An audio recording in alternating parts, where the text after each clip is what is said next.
signori, buon pomeriggio, bentornati a 5 minuti esatti dall'inizio dell'ultima gara internazionale di questo pomeriggio. Vi invitiamo a prendere posto, vedete che i concorrenti stanno terminando la ricognizione del percorso perché tra qualche istante, qualche minuto rientreranno in campo i grandi protagonisti, i grandi nomi dell'equitazione mondiale qui a Verona, qui a Fieracavalli, per affrontare l'ultima gara internazionale di questo pomeriggio, il premio CASC. Abbiamo assistito alle prime due gare dove la Germania e la Francia hanno fatto da padrone per quanto riguarda le migliori due posizioni, due vittorie. Abbiamo ascoltato l'inno tedesco, la Marsigliese, per quanto riguarda le prime due posizioni di Kendra Clarissa Brinkhoff e di Julienne Paillard, che sono stati i due grandi protagonisti di queste prime due gare. Adesso rimaniamo solo in attesa delle belle prestazioni dell'ultima parte internazionale di questo pomeriggio, con il percorso base del premio CASC, a cui prenderanno parte ben 44 concorrenti, 44 binomi. Il format è una gara mista, i migliori accederanno al barrage. Uliano Vezzani ha costruito e realizzato il tracciato, il percorso base prevede un tempo massimo di 77 secondi. Per quanto riguarda il barrage, tra poco lo scopriremo nel dettaglio. Scopriamolo dunque subito nel dettaglio questo percorso di Uliano Vezzani, che presenta diversi punti interessanti e vedremo se saranno poi critici. Diciamo subito che la doppia gabbia è posizionata centralissima, la vedete, con verticale, ox verticale, numero 5. Tutto sommato è una doppia gabbia ben visibile, anche se con colori molto chiari, molto tenui. È una gabbia che è un ostacolo tecnico che sicuramente potrà essere affrontato, diciamo, con una buona serenità. È all'inizio e quindi non richiede un grandissimo sforzo perché c'è solo un oxer. Mentre è diverso il discorso delle altre due linee tecniche, che sono diametralmente opposte, in una architettura sempre molto ben curata da Uliano Vezzani, e mi riferisco alla linea 7-8 e 12-13. La linea 7-8 ha la prima combinazione, la seconda combinazione, anzi il numero 8 A e B, sul lato dove c'è la tribuna con l'area VIP. Well, good afternoon and welcome to the competition here from Verona. Jumping Verona for 2023. Uliano Vezzani, as ever, the designer here for the Verona leg of the Longines FEI Jumping World Cup Western European League. And this competition is the qualifier for that World Cup competition on Sunday here in Verona. It's a jump off format, meter 55 class. It's Longines world ranking in its own right as well. And we have a mixture of riders here between those who are setting up for the week ahead with their horses and those who are riding, all importantly here today, for a place in the World Cup come Sunday. One of those is Olympian Yanni Sprunger and Aurélie, who've been going so very well this year. Shane Breen goes early in the draw here, as does Abdel Said from Belgium. Of course, plenty from the home side of Italy as well. Edwina Thomas-Alexander, a winner in recent seasons of legs of the Western European League. Lorenzo De Luca, Ollie Lazarus, and Butterfly NML, his World Championship horse. Nicola Philippart's on the start list there as well. Julien Epiard, another run out in the World Cup for Julien, of course, who was that close second in Lyon last weekend. Alberto Zorzi, Marcus Ening, Ben Mayer, names to conjure with there. Former national champion Julia Martinengo Marquet goes about 20th before the Liechtenstein rider Jennifer Hochstadter. Peter Fredriksson, Yuri Mansur, Dennis Lynch, Steve Godin and the great Venard de Siracy line out in today's CASC Presents competition. Kevin Stout and Simon Deleste close together there. Robin Muir, European-based Israeli rider. Got Paris Cellon as well as Francesca Ciriesi, Emanuela Gaudiano, who was in our jump-off last weekend in Lyon. Jessica Springsteen rides Hungry Heart in today's class. Henrik von Eckermann. We finish with Hans-Dieter Dreher and Antonia Platt. And actually just on the penultimate page there we had Kendra Clarissa Brinkhoff, who is already a winner here this weekend and Verona.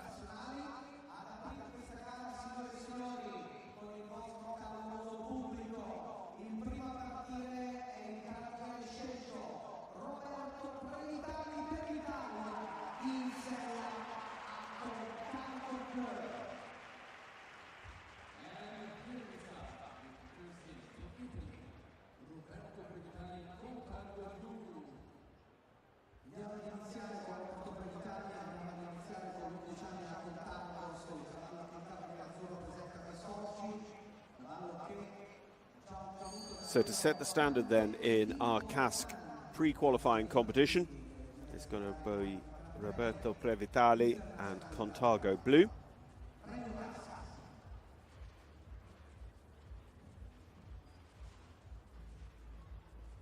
30-year-old Italian had a couple of good horses for Schockemöller this year at the World Young Horse Championships. Interesting to just see the angle he put on that number one.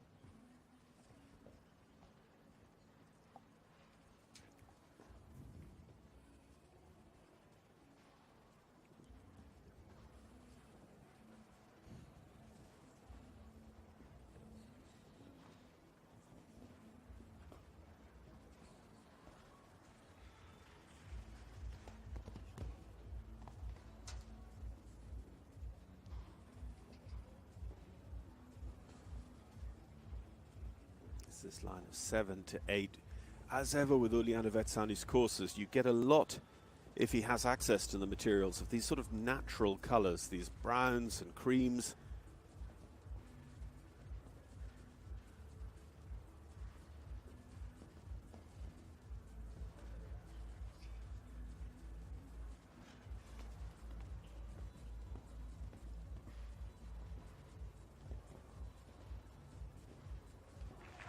That's it, 77 seconds the time allowed. He's done it. Roberto Previtali is a very, very comfortable clear round to open up our cask pre-qualifier. Clear round number one from our first to go, Roberto Previtali and Contago Blue.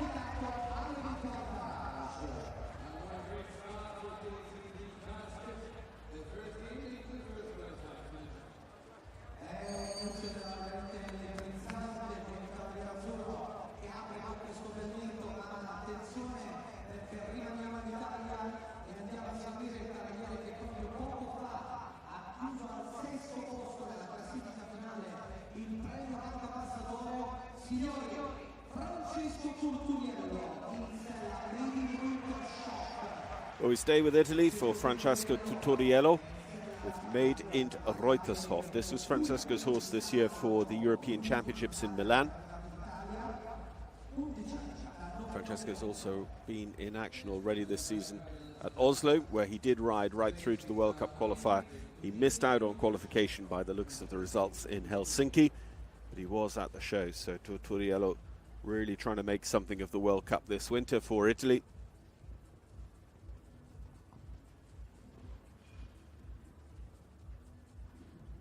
Remember, of course, Roberto Previtali made that very, very interesting line from 2 to 3, making the inside turn. So he found the 77 seconds time allowed quite comfortable.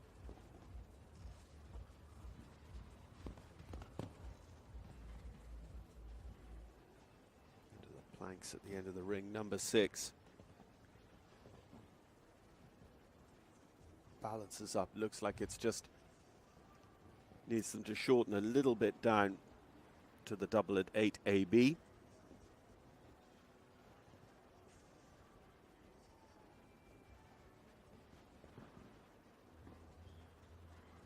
And just the final line to go. Well, we could have a jump off in our hands after 2 riders here. The time again, 77 seconds, looks very, very comfortable. The horse just drifts a little bit coming to the last, but that is clear in 73.07 for Francesco Tutoriello and Made in Reutershof, and that is clear round number 2, guaranteeing us a jump off to decide today's cask competition here in Verona.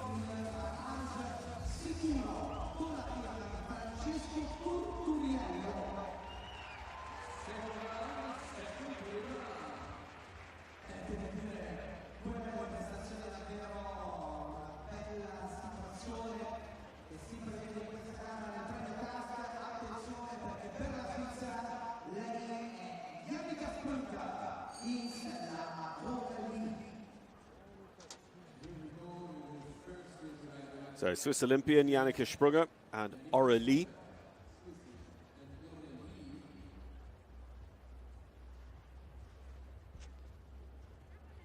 So very well placed, just off the podium, in fact 4th in the St. Gallen Nations Cup Grand Prix this year for this pair. And on the winning Swiss team at Falsterbo in Sweden with Aurelie this summer as well.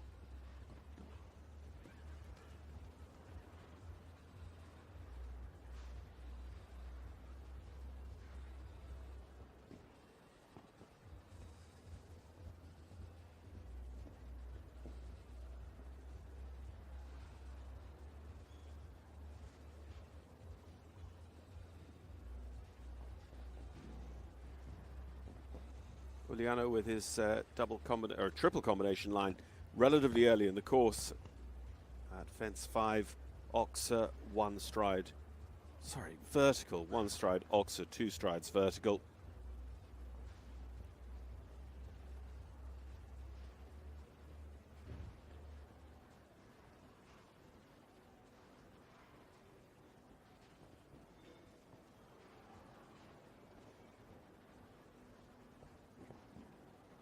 Just taps the front of that Longines fence, but it stays in place. We're still maybe on 100% strike rate. The water tray, as you can see, just under those sort of marbled rails at the second last, and 73 seconds on the clock. Yanni Sprunger is clear.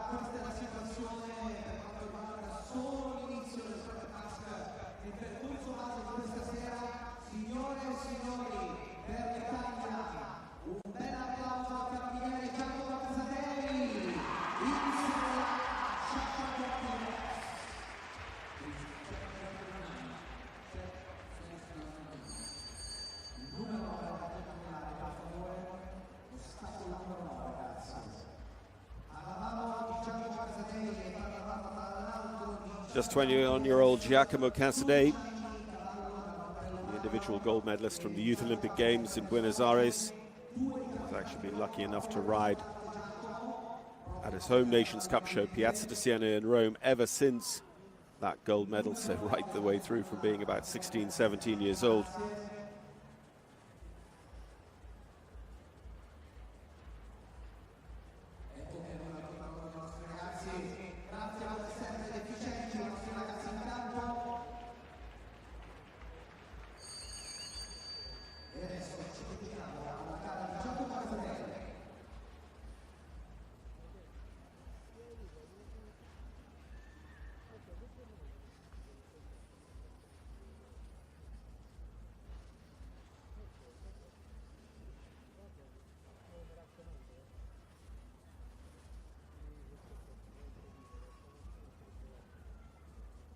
So can the young Italian keep it?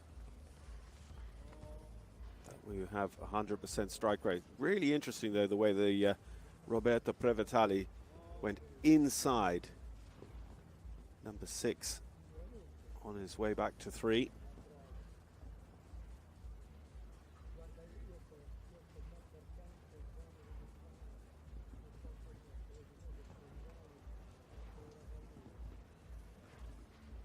Again, it looks like they're having to just be quite balanced on the 2-stride distance in particular. See here the Oxer with the quite boxy trees in underneath it at 7.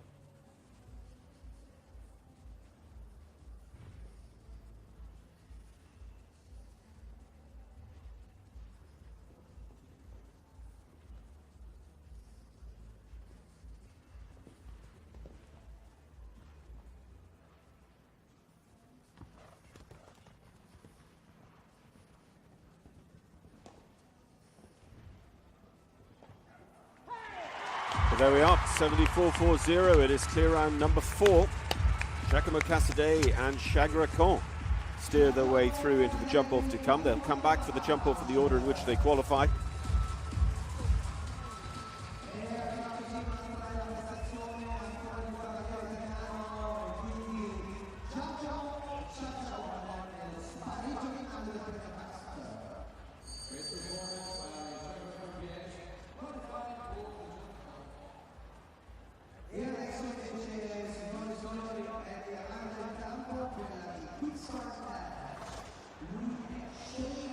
Shane Breen goes next with Quick Start Quebec.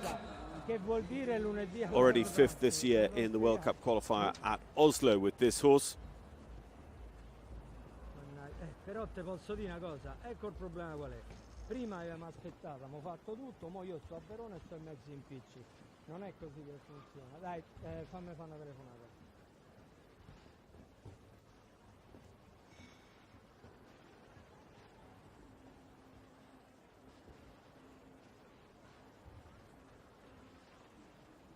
career winner of Nations Cup Grand Prix, Longines Global Champions Tour Grand Prix as well.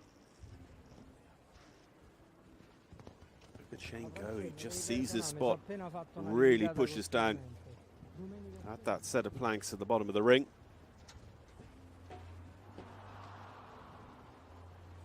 First rail of the afternoon, unfortunately for Shane.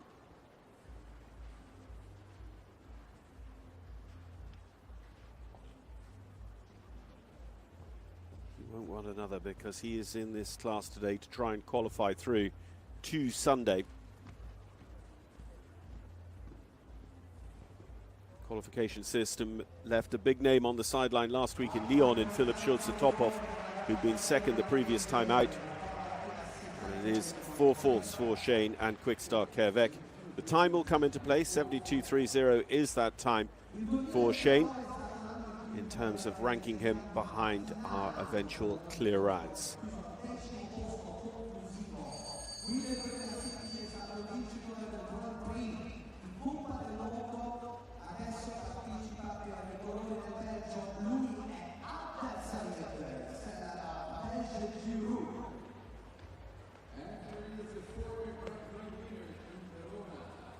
Well, a combination that have been 5-star Grand Prix winners together in our sport. That was at Wellington, the Wellington International Winter Equestrian Festival. Arpège de Roue and Abdel Said for Belgium. Abdel also having a very good summer season on the Longines Global Champions Tour with Bon Ami in particular. Then you go back to our very, very first on the course, Roberto Previtali, finding that inside turn from 2 to 3. It doesn't really seem like it's necessary. Roberto wasn't an awful lot faster than anyone else. So actually may be conscious that his horse just isn't the biggest step up. So he had to find that inside line, but most of the others also finding the time quite easy. Shane Breen has unfortunately opened the floodgates of faults, with Abdel Said also carrying 4.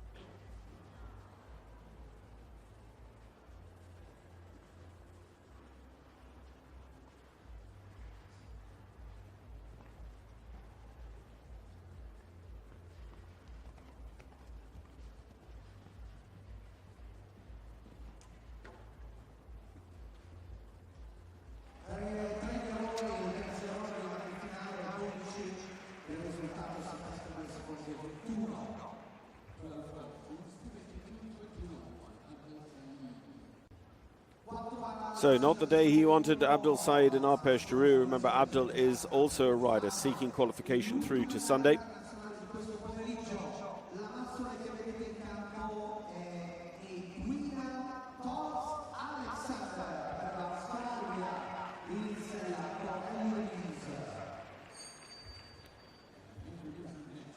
So Edwina Tops Alexander are next to go. Edwina with Corélie de Mise.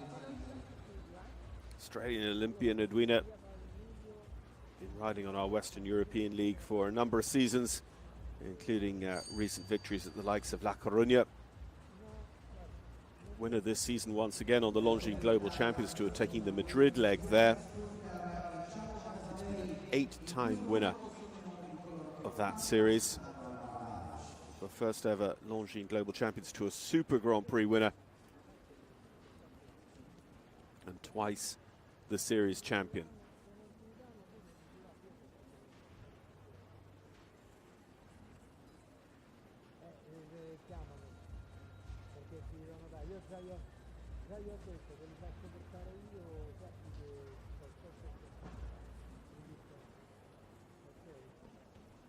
She's going for this inside turn. She just slips inside number 6, around number 11.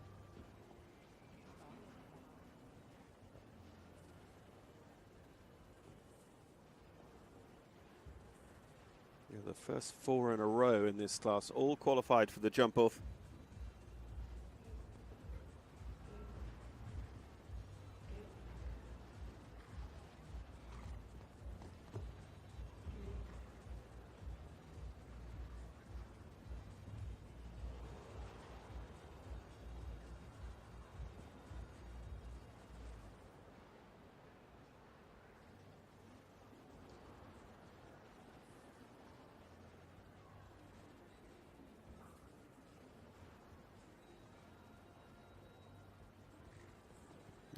good so far for Udwina, but of course this last line really counted against Abdul Saeed and Alpaj Taru a moment ago. No problems at all though for Udwina. Tops Alexander, Corelli Demise. They are clear round number 5 coming back to us in the cask prize here today at Jumping Verona.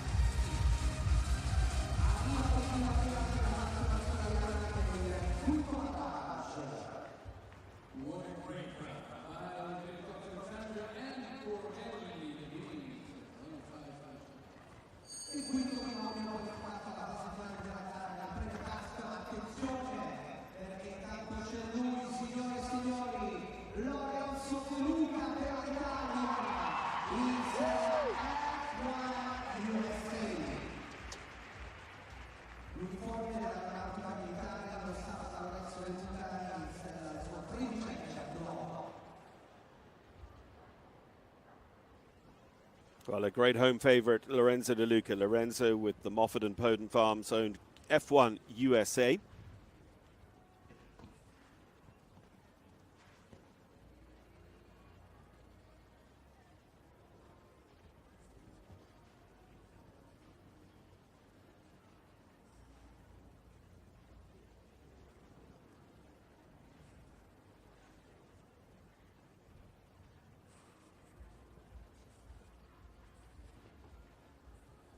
Career winner of the Longines Grand Prix of Ireland at Dublin, the big Nations Cup Grand Prix of Italy at Piazza di Siena in Rome as well.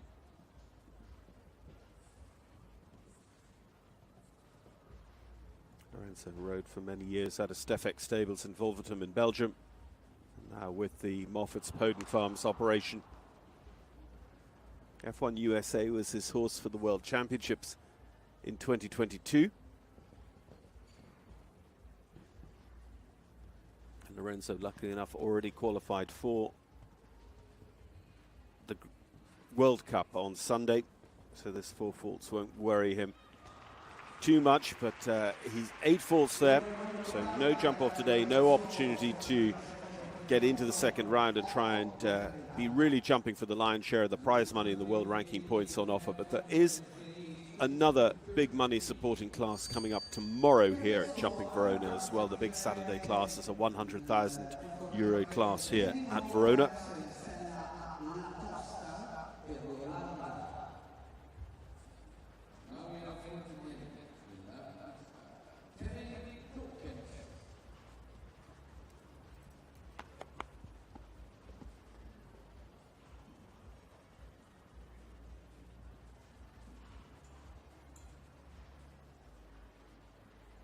Well, next up then, Kevin Jochems.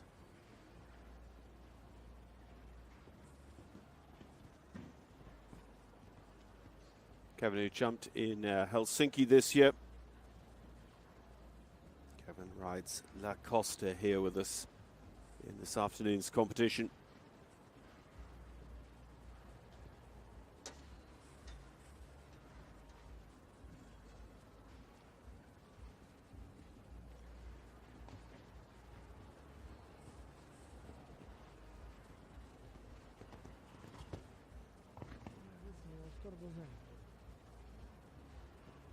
Kevin, a winner in the World Cup circuit in recent seasons. He took the 2021 edition of Oslo on the Longines FEI Jumping World Cup circuit.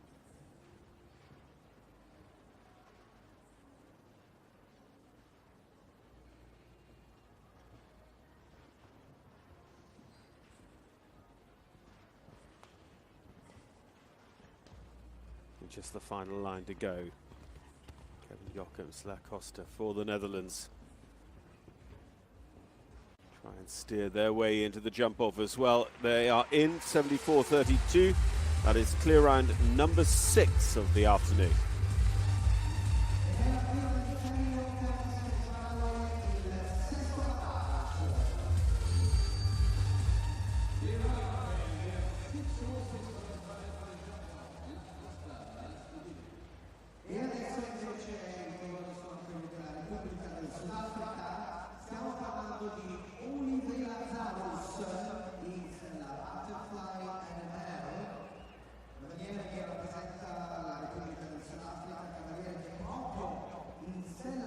South African World Championship rider Oliver Lazarus.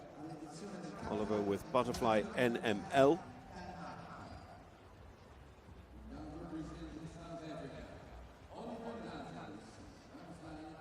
Oliver is top 10 in the Longines Global Champions Tour Grand Prix of Monaco this summer. And the 2022 Hurling World Championships that he rode in with this horse Butterfly was his third appearance at that level in the sport for South Africa.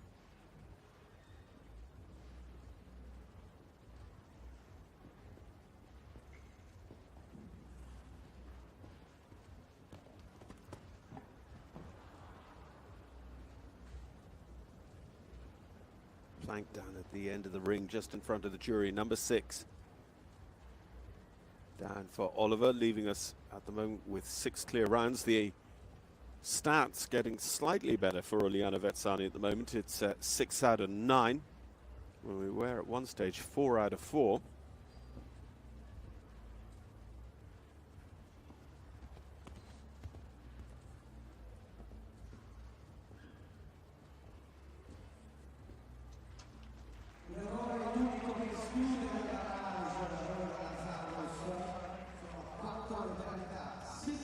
So quite a fast 4 faults. He goes into 7th position behind all our clears there, Ollie Lazarus and Butterfly NML.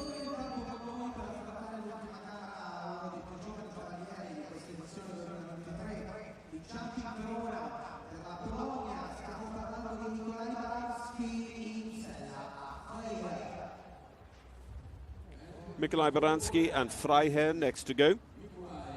Mikołaj for Poland.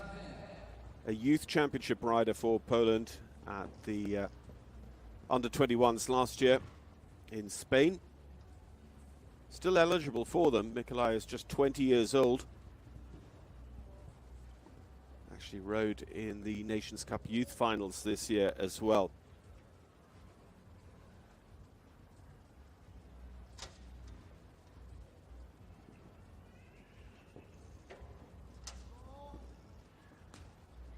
Hear him going to the voice for that third element, which we said doesn't feel like they're just having to try and wind their horse's pace back a little bit for the third part of the triple combination line.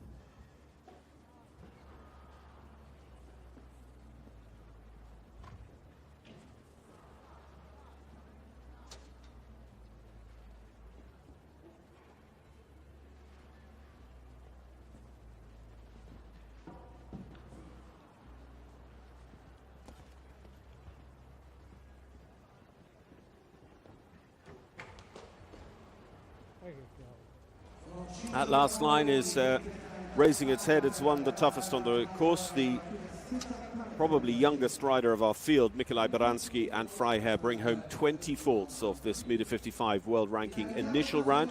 We have a jump off to come for those of our clears.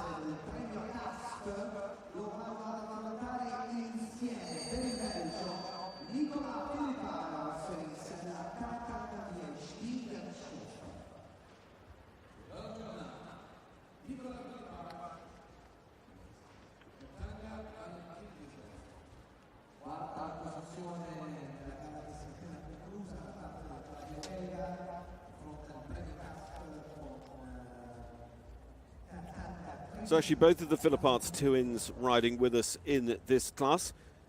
First we see is Nicola Philipparts with Katanga van Het Dingershof.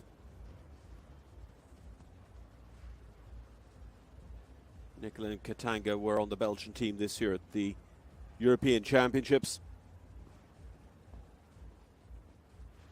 Nicola already with a top 5 earlier on in the earlier competition with Clarcher.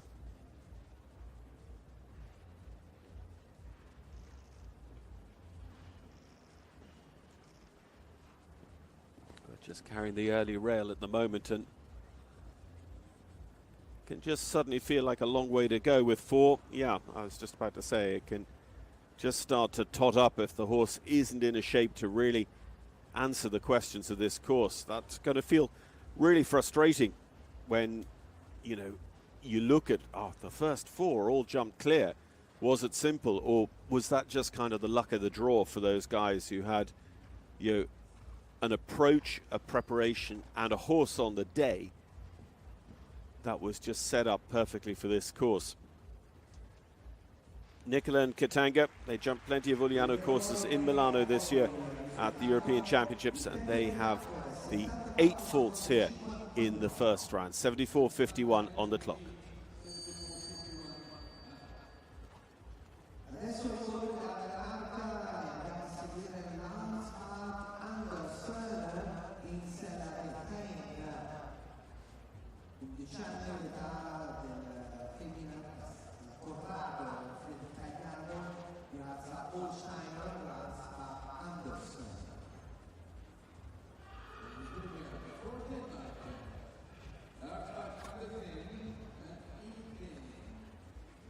Lars Bak-Andersen is our next to go. Lars, World Championship rider for Denmark in Herning.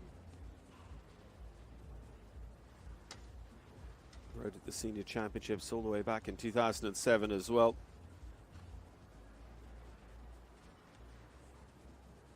Lined out and the World Cup shows at Oslo and Helsinki,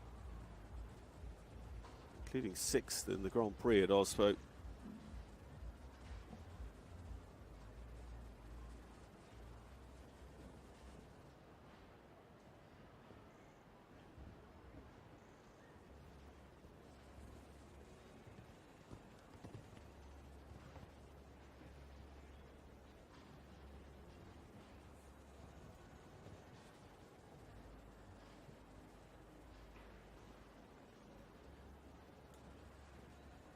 Yeah, and again, the stats going more and more in the designer's favor. We're down to 50% clears, 6 out of the first 12 finished. This is our 13th, and he is also not clear. So a tiny bit under 50%.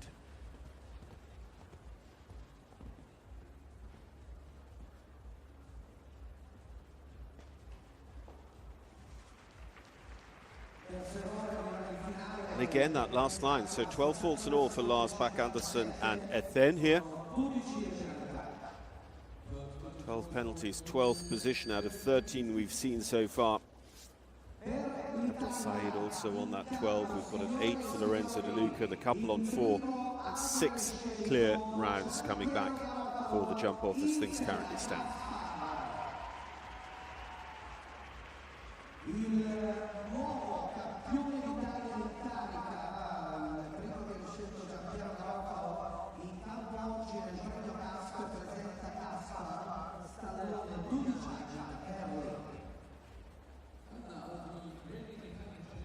So another member of the Italian team from Milan this year, Giampiero Garofalo.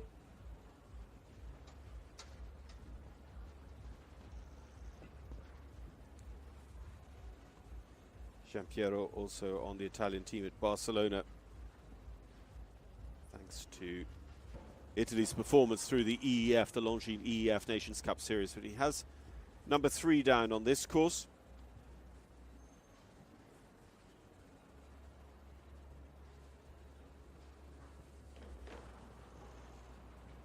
That's our first problem pretty much at the triple combination, has the rail going down into the line. Giampiero with his other horse that he rode at the Milan Europeans, Max van Lenskrans, was Italian national champion this year.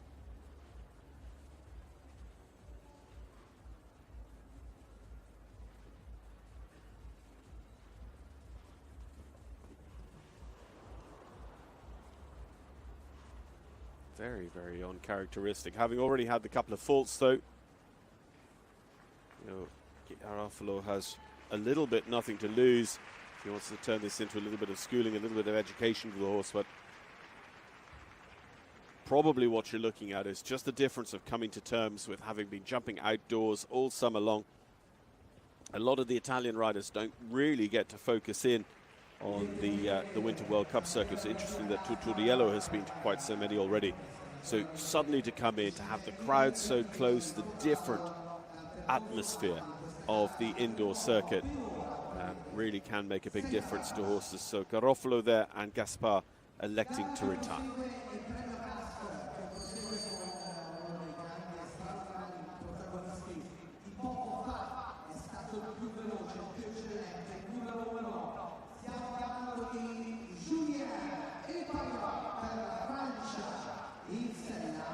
Well, good points on the World Cup circuit, including his second place finish last weekend. Julien Epillard.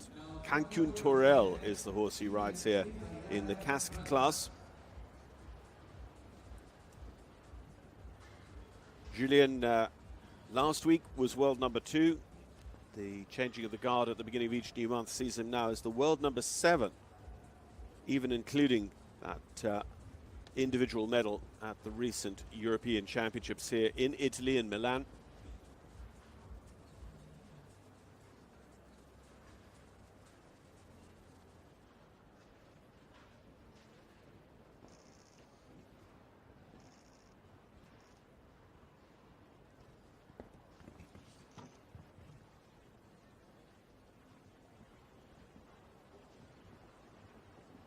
Very, very prompt, as you'd expect. The horse just drifted a little bit out through the left shoulder when he dropped into that distance, but Epillard straightens him up.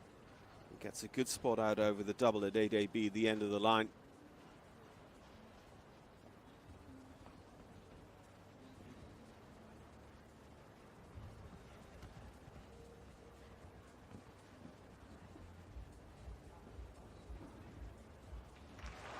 Oh, the last goes. I was about to say, no great surprise that Epillard goes through, but he doesn't. 4 faults.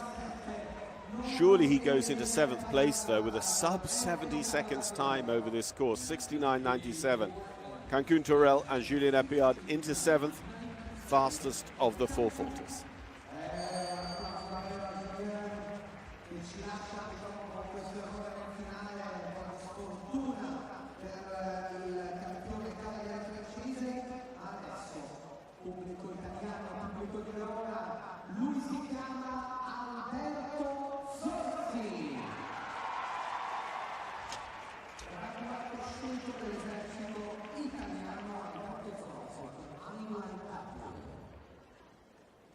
Huge reaction here for the Italian rider Alberto Zorzi. Highlight W is the ride. The man who has won several Longines World Cup qualifiers, and again he's just going to sneak inside number 6, the planks. Thinking about the time at the early part of the course.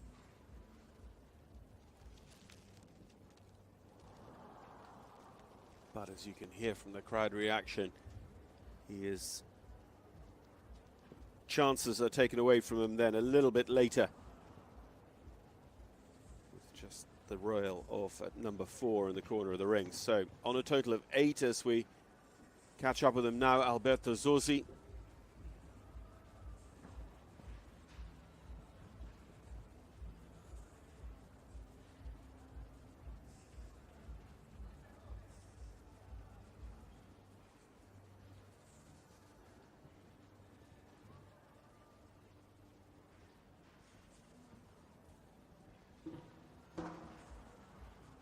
In right close to that Longines fence down in the corner of the ring as well.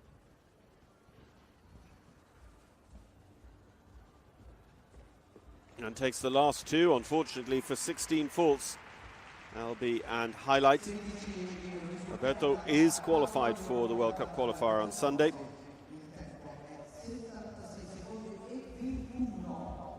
the moment we've seen clears from Yannick Sprunger and Giacomo Casadei, as well as Edwina Tops-Alexander, who are all looking for their place on Sunday. So 3 of those 6 currently qualified for the jump-off will find that to be very, very valuable for them.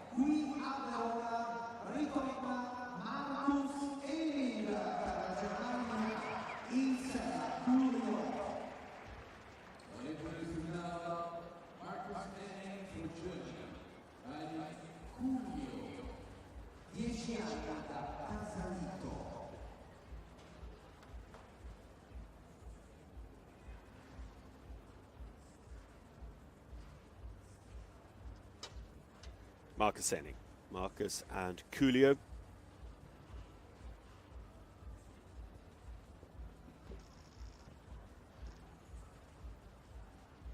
Marcus picked up points here at Verona last season.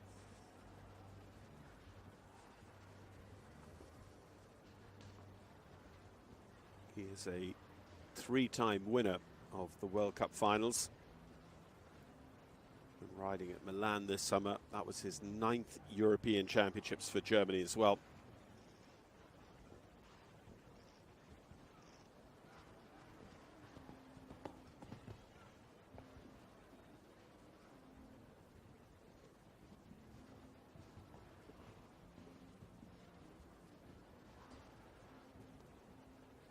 Still on the 0 score at the moment.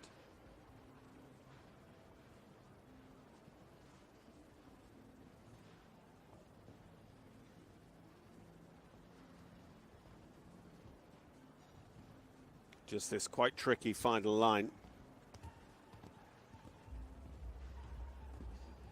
They're pushing away from the in-gate. That's the big jumping Verona sign you see behind them. There is the in-gate. 75 seconds exactly on the clock. That is clear for Marcus Henning. That's our first clear in a while. Clear round number 7 here in the Cask Trophy at Jumping Verona for 2023. He will be back to try and make it count in the jump-off to come. I say they will be back, but I mean, if you take the example of the Grand Prix last week in Lyon, and actually this sort of class week in, week out, also if it's a very big jump-off, you might not see every rider decide to come back. Especially if they're already qualified for Sunday and they're maybe riding their Sunday horse. Well, just last weekend I was in Lyon talking about how it was incredible that this man was the world number 3 without his top horse, his Olympic champion Explosion, but it was the fact that he had a wonderful group of very, very reliable horses. Well, 1 week later, he is the world number 2. Ben Maher, with his own Charlotte Roster and Pamela Wright's Anjou de Grisienne, another 9-year-old. I mean, again, 9s and 10-year-olds. Those horses like Dallas Vegas Bati and Point Break that he was riding in Lyon. Dallas Vegas Bati, 3rd for him last weekend. So picking up useful points, 15 of them on the World Cup circuit. But Ben Maher, unfortunately, going to have one down in the triple combination line here with Anjou de Grisienne.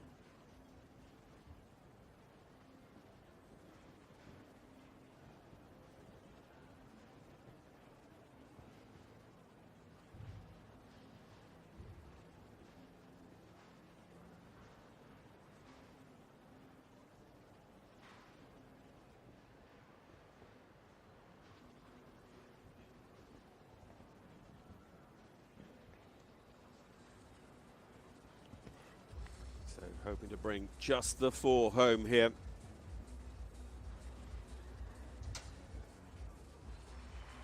Four it will be on the jumping, nothing from the clock, 4 in total from Ben Maher and Anjou de Grisienne.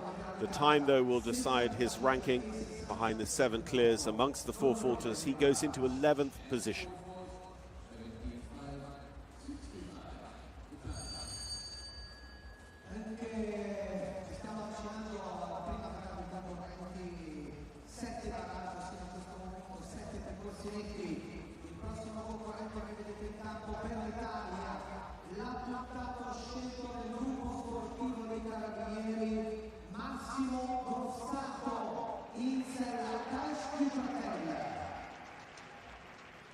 Massimo Grassato next to go, World Championship rider for Italy. Massimo rode on the Italian Nations Cup team this year at the 5-star Longines FEI Jumping Nations Cup show in Sopot.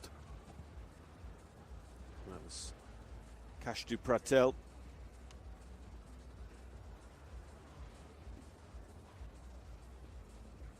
Also rode Cache du Pratel on the Italian team at Hickstead this year.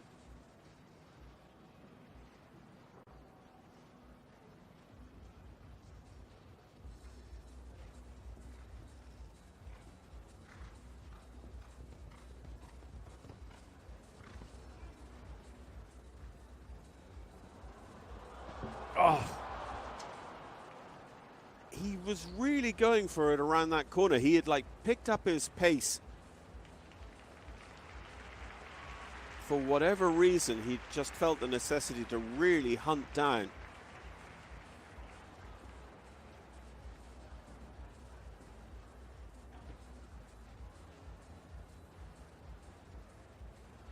So he has 4 for the knockdown, 4 for the circle. He rejoins the course at the double 8AB. And I think he's going to say that that's enough. Massimo Grassato, Kashtu Pratel electing to retire. Just a little bit short of halfway through the class now, with 7 clears to our credit.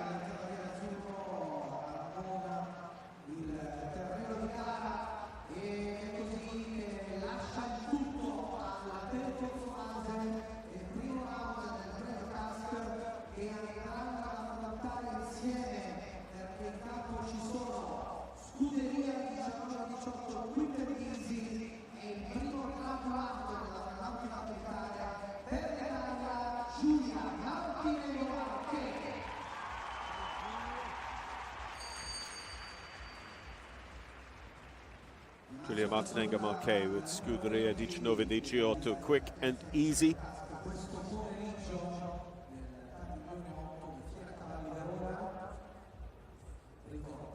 Giulia, who rode the couple of weeks of the Morocco Royal Tour, Nations Cup, World Cup series over in the Kingdom of Morocco.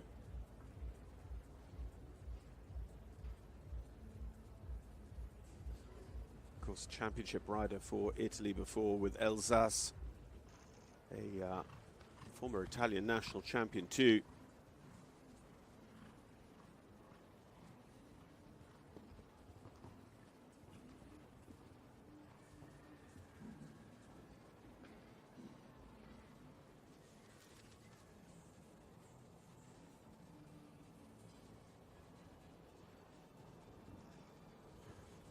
Again, you can sort of see there, I mean, this horse we saw while she was waiting for the bell is right up on his toes, but coming into the triple combination, you get a sense of how important the ride out of the corner, into and out of the corner is, especially on Uliana Vezzani's courses.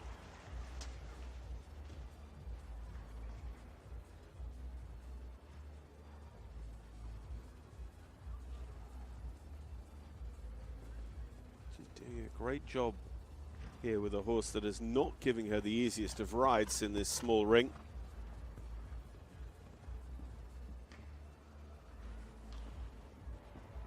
It was kind of always coming, how frustrating that it should be at the very last, but Giulia Martinengo Marquez and Scuderia 19-18, quick and easy, will unfortunately end up with the 4 fourths.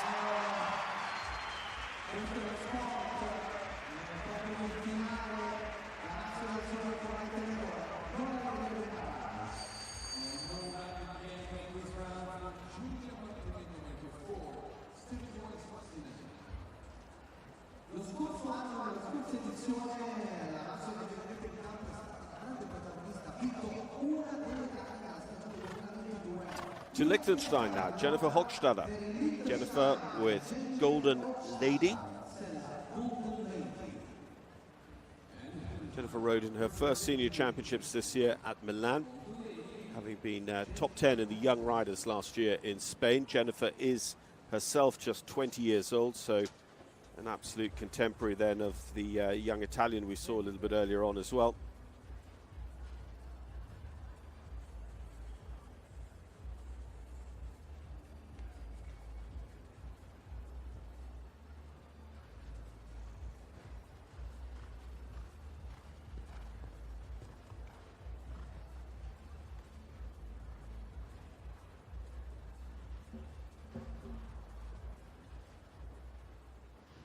So at the trees under it gives her second problem on course, and again you just saw the horse shift a little bit in the air.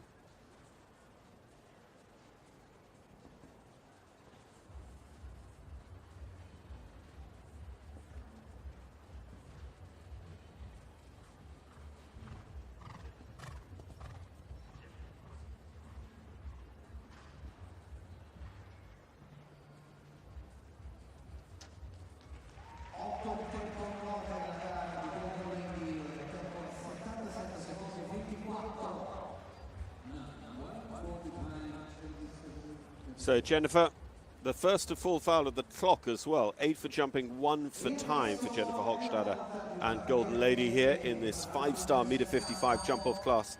Means it is still 7 coming back to us as we go to the rider who will take us to the halfway mark.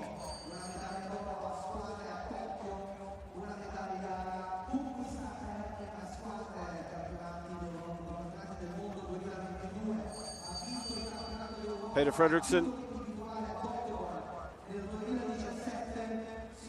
European champion, Olympic medalist, world medalist. Peter with Vroom de la Pomme by Vigo d'Arsui.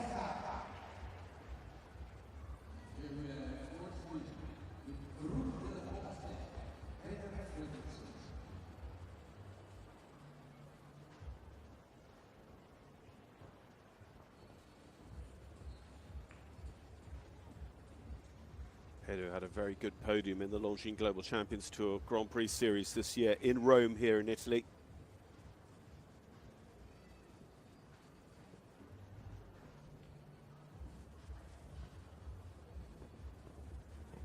You can see how that third part of the triple combination also, it's just kind of waiting for you. Peter Fredriksson turning a little bit in the air there. And for a lot of people, if they try and match that kind of line and get promptly down to the next fence, and you're encouraged by the line and by the arena to do that, you could very, very easily have that final meter 55 vertical down coming out of the triple combination line.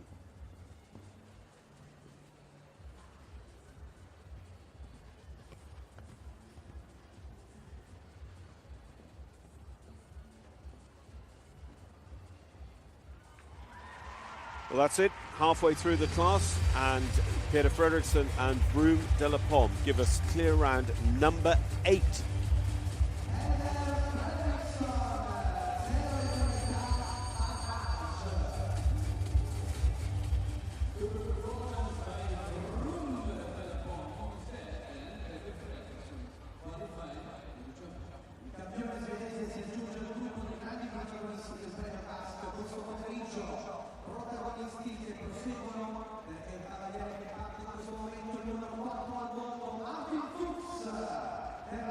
And another former World Cup champion of our sport, Martin Fuchs.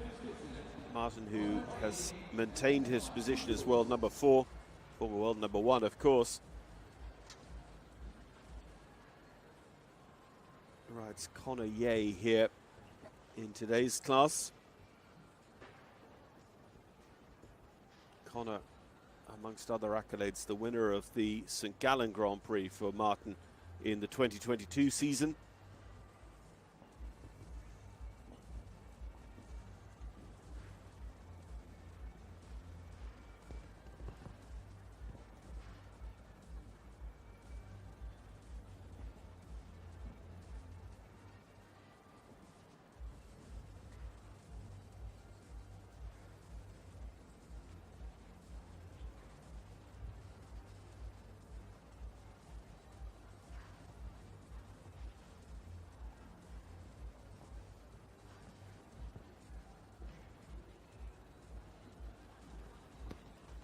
Again, a horse and rider of this caliber, you'd expect them to find this meter 55 track so easily. That's curse of the commentator, the marbled rail there at the penultimate coming down for Martin Fuchs and Connor Ye. So he doesn't follow Peter Fredriksson into the jump off. Still just 8 for us here in the cask class, a competition that started very much in the competitors' favor with every single rider going clear. Now we're down to 33%.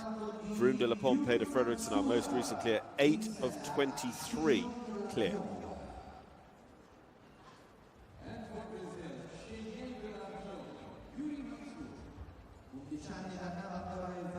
Another rider who we saw last weekend in Lyon, Yuri Mansour.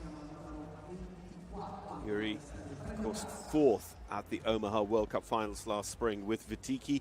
Yuri here for Brazil with Cheyenne Delavier.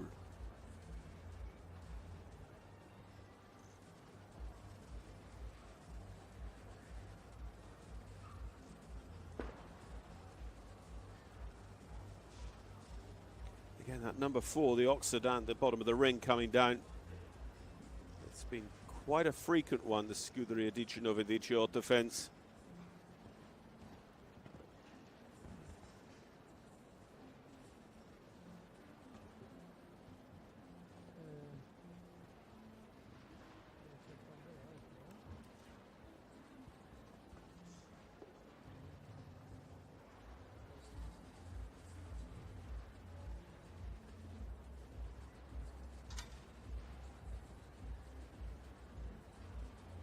Is it going to end up being just the 4 here for Yuri Mansour? 2 to go. the fence that knocked out Martin Fuchs and the fence that knocked out Julien Epillard. And he does have that last one down. Yuri Mansour is going to be on a total of 8.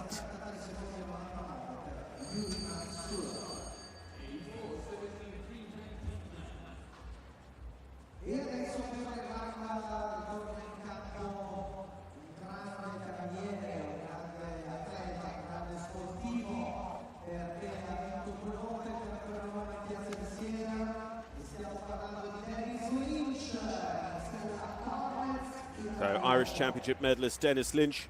Dennis, a career winner of several legs of the Western European and North American League of Longines FEI Jumping World Cup. And this horse has been a winner for him in some big classes, including on the Longines Global Champions Tour. Dennis Lynch and Cornet Siberio for Ireland. Now, Dennis does already have his place on Sunday, but he'd still like to jump well in these classes on the preceding days.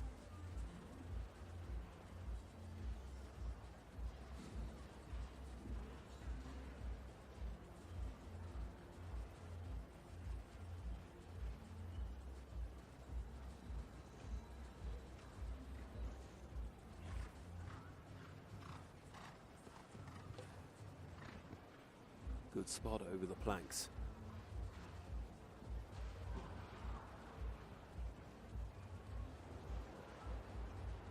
Again, they all just seem to be moving away through the left shoulder through that line. You saw that Dennis nearly had to steer the horse back inside the flags over the B element of the double.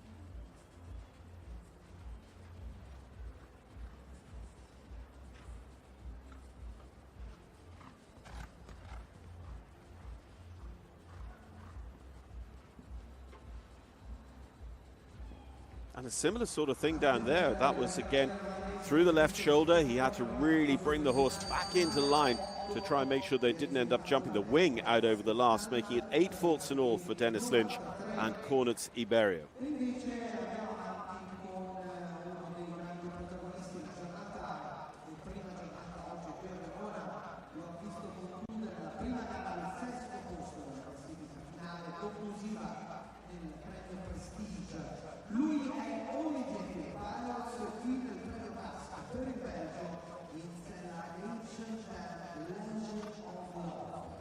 So championship rider, Riesenbeck and Milan European Championships.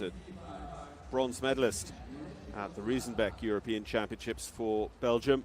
Olivier Philipparts, an H&M Legend of Love.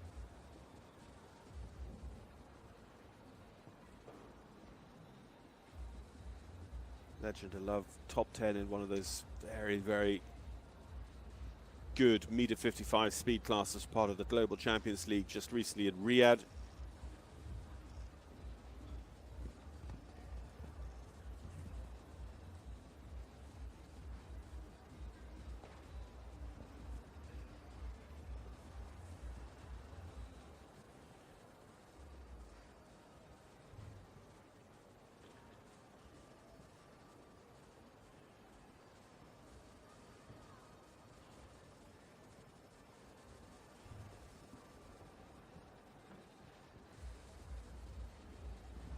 Going the right way around, being clear, joining his fellow H&M rider, Peter Fredriksson, maybe in the jump-off. Olivier Philipparts has done it, 70.37. He is also handily nippy. He is quick. Brother Nicola, of course, earlier on with 2 down, but Olivier gets it done with the clear round. Clear round number 9 here in the Cask Prize this afternoon at Verona.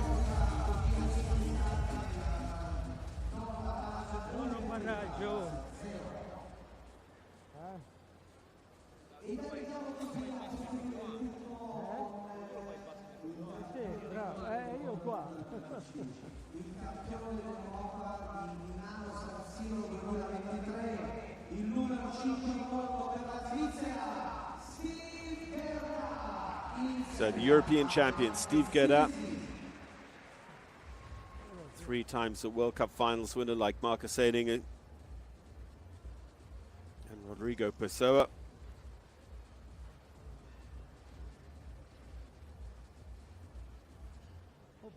Steve won the very good Hermes Masters competition on Saturday night in Lyon last weekend.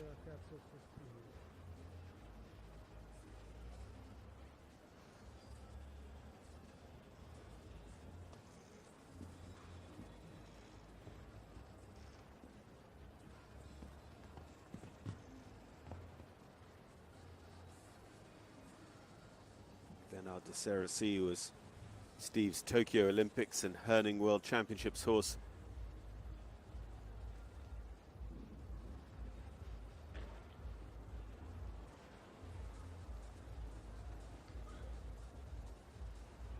The cask fence itself in the middle of the ring goes.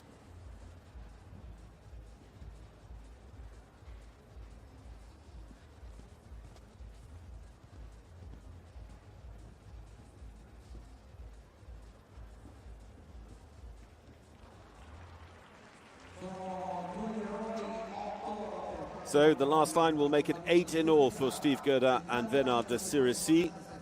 The European champion Steve is qualified for Sunday anyway, but he would have maybe hoped to get Verona off to a little bit more of a competitive start here in the first major class of the week here in Verona.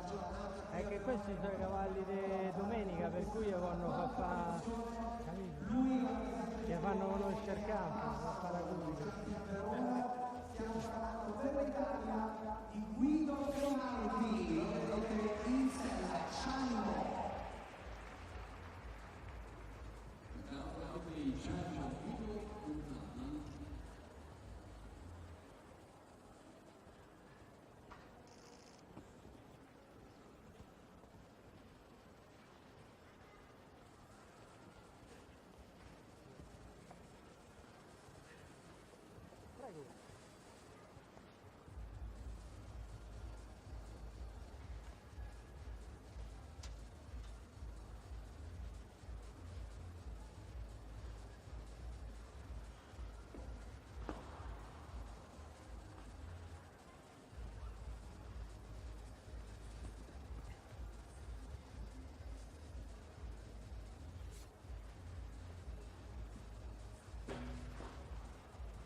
Rail down at the bottom of the ring as well, making it a grand total of 12 for Grimaldi.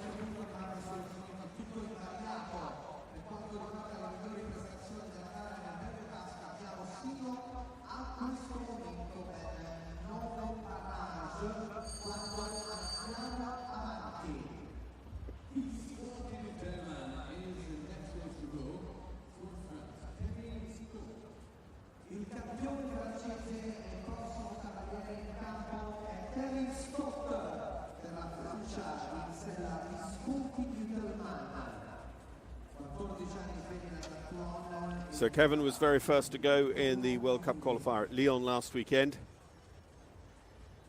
Has a decent rack of points already in terms of the World Cup circuit. Kevin with Visconti du Telmain.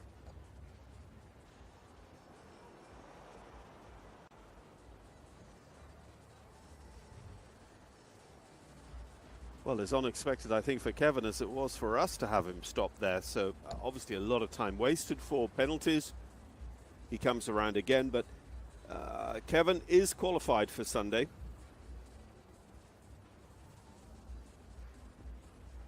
Has the Scuderia Dice Novodici Otto down as well.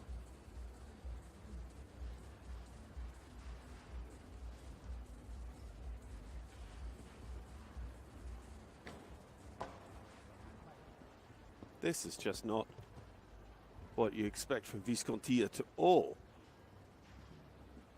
And normally a very, very strong horse for Kevin.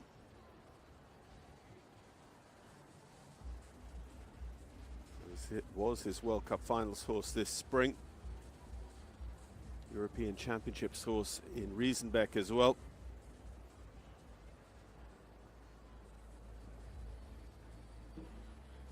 You see now the time penalty starting to come in. 77 seconds the time allowed, only exceeded by Jennifer Hochstadter before now. And the last down too for Kevin. It is going to be a grand total of 35 penalties.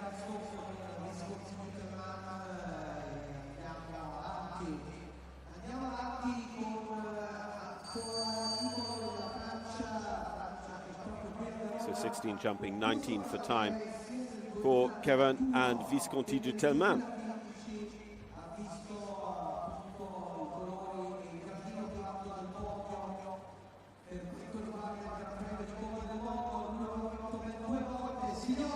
Staying with French riders, back-to-back Olympians for France, back-to-back former world number ones for France as well. Simon de Leste with Olga van der Kruishoven. Simon, who picked up valuable points for a top 10 out of the jump-off last weekend in Lyon.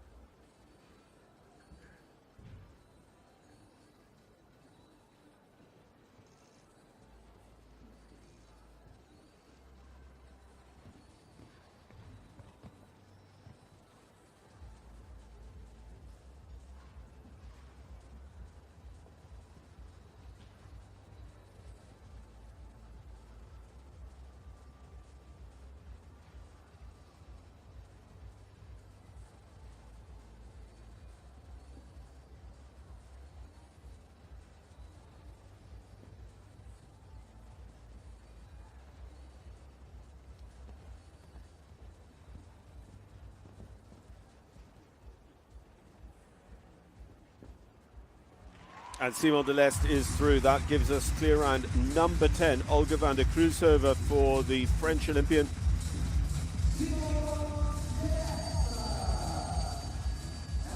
Got 8 more riders seeking qualification out of this class still to come amongst our final run of 12 or so.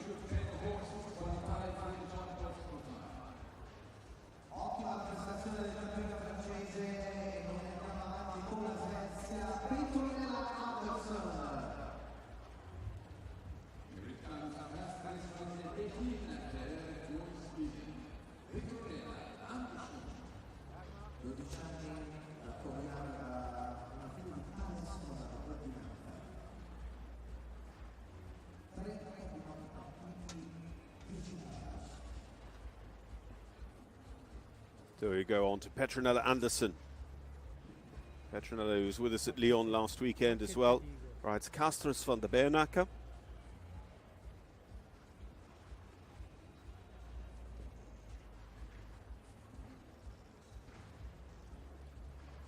Already on the podium once today here in Verona on day one of the show.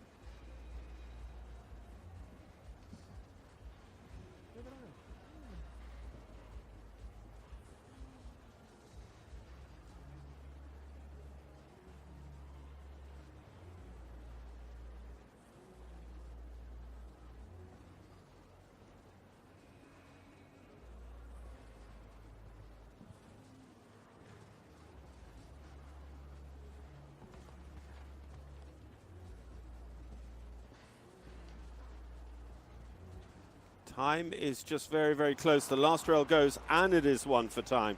Petronella Anderson and Casters van der Beenakker on that total of 5 here for Sweden.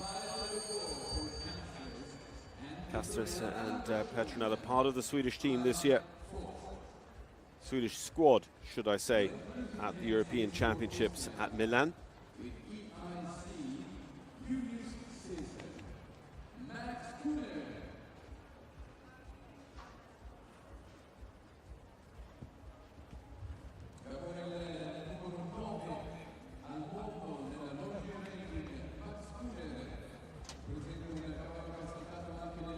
On course then, Max Kühne.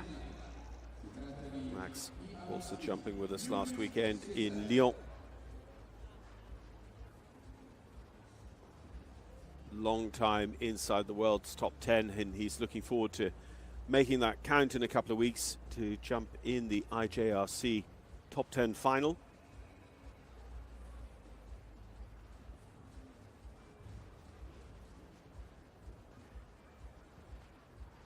EIC Julius Caesar here was top 10 for Max in the A Coruña leg of the Longines Global Champions Tour. And of course, Casasnovas in A Coruña looking forward to hosting the Longines FEI Jumping World Cup Series in a couple of weeks' time.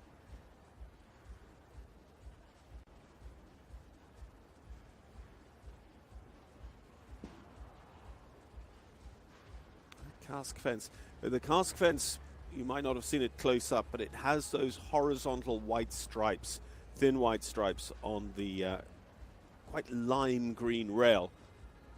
But always those little horizontal pinstripes can be very, very tricky. 8 faults in all, with the last down 2 for EIC Julius Caesar and Max Kühner.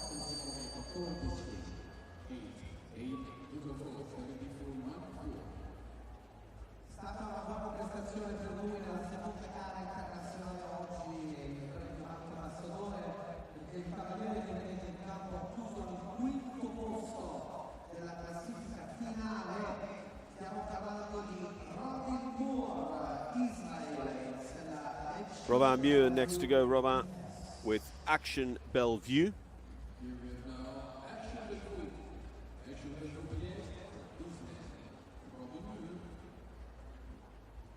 Senior championship rider for Israel the last 3 years running. Riesenbeck, the Worlds at Herning, and then the Europeans once again this year at Milan. Jumped the 5-star tour also at the Longines Global Champions Tour here in Italy, at Rome, before that at Valkenswaard, and before that at London this summer.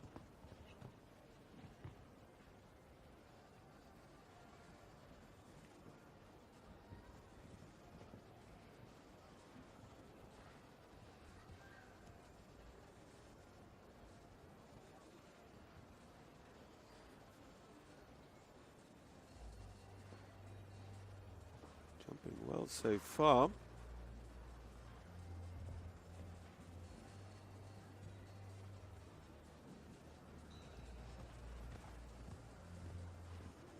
This final line to go. The marbled rails, and then what has been a very tricky vertical with the skinny rails. 73 seconds on the clock. Robin Muir is clear and number 11. Maintenant, il arrive 4.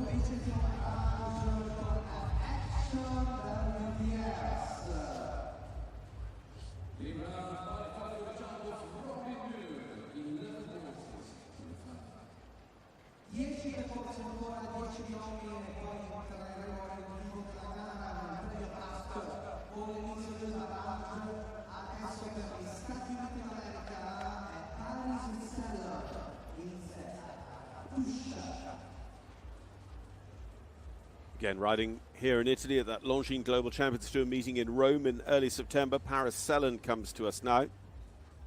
Paris with the 11-year-old Atusha, with a young US talent. Been part of a lot of Traveling Nations Cup teams over the years.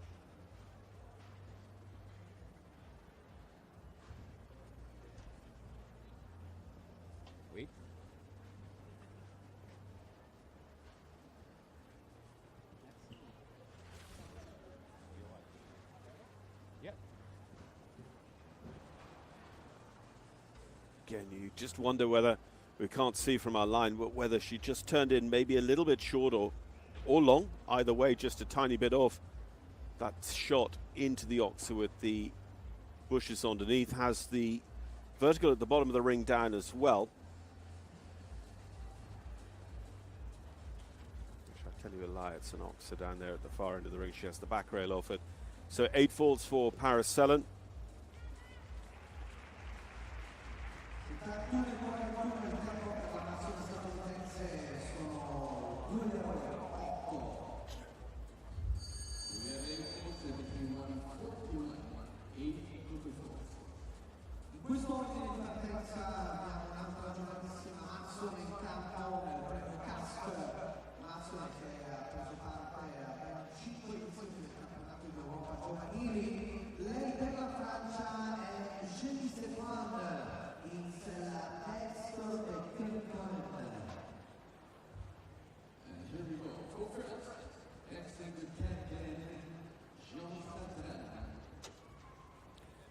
Jean Sadran next to go, Jean, with Dexter de Kedlen.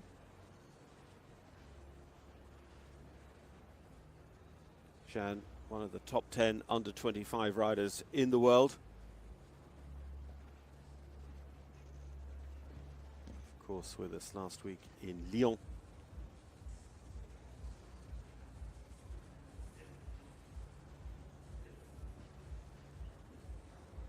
And a World Championship rider as well.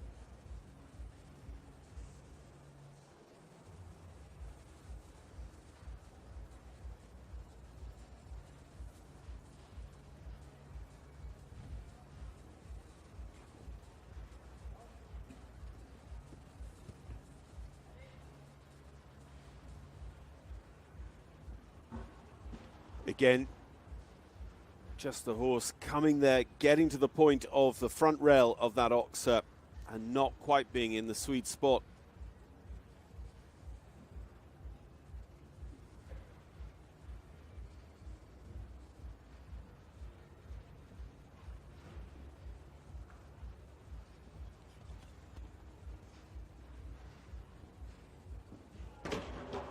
Oh, sit up.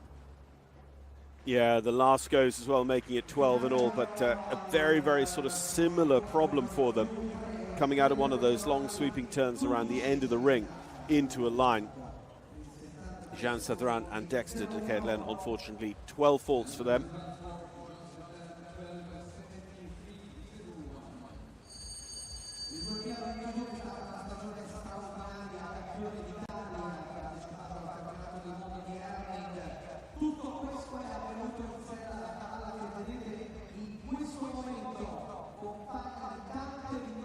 Yeah, a combination that represented Italy together at the Herning World Championships, Cape Coral and Francesca Ciriesi.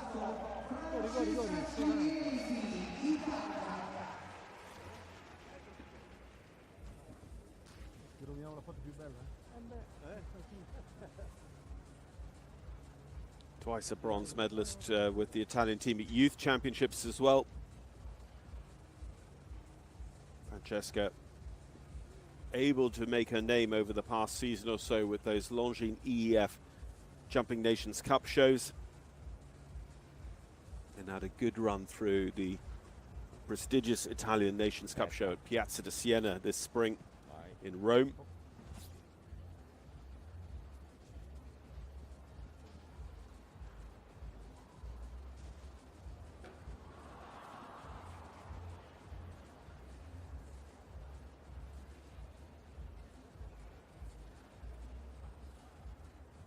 Line of 7 to 8. The oxer with the trees underneath the double just comes into play again and again in this Longines FEI track. Yeah, I thought we were in for a long night when we had 4 of the first 4, 5 of the first 7 all jumping clear. But still just 11 clear rounds. Francesca Ciriesi can't join them. She is on that grand total of 8. The fastest 4-footer, Julien Epiard, sits in 12th.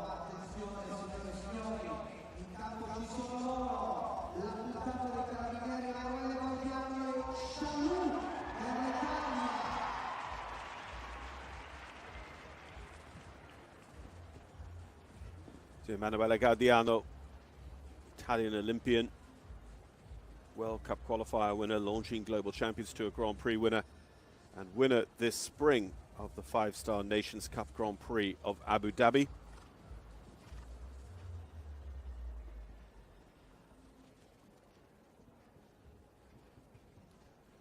That Nations Cup Grand Prix win this spring was with this horse, Chalou.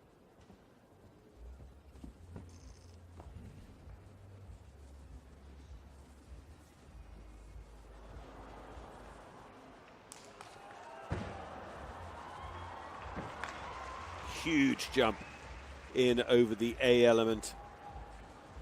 Any other horse and rider pair might have just put them off their mark, but these two battle on.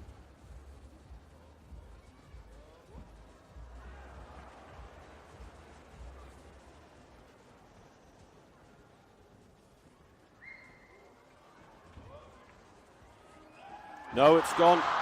And not as fast as Epeard either. 4 faults, 72.45 for Gaudiano and Chalou. Will go into 16th position. Julien Epeard, Julien Martinega Marquet, Ollie Lazarus, Shane Breen, all with faster 4-faulters.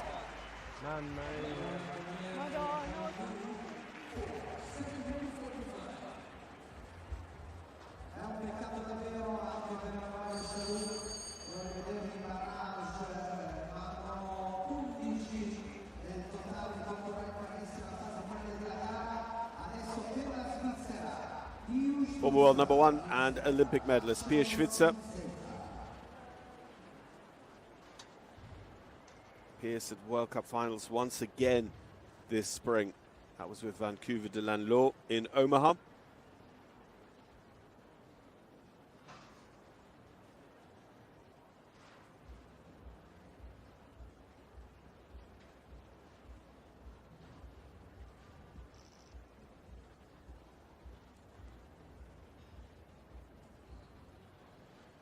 Pierce with Chelsea Z.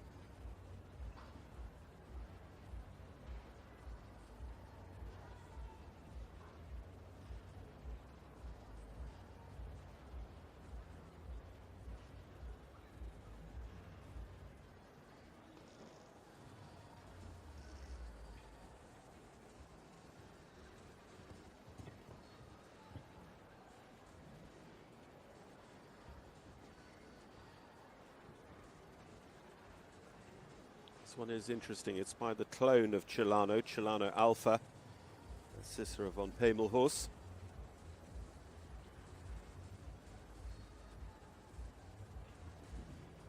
Seeing that a little bit more. Autorongo Alpha for Christian Ullmann, competing now at the level one, a very good class in Paris this summer. Pia Schwitzer coming around to the final line on a clear here with Chelsea Z. And the last goes as well for Pierce. So still just 11 clears coming back to us. Pia Schwitzer sits on the sidelines now as well for the remainder of this CAS competition here in Verona.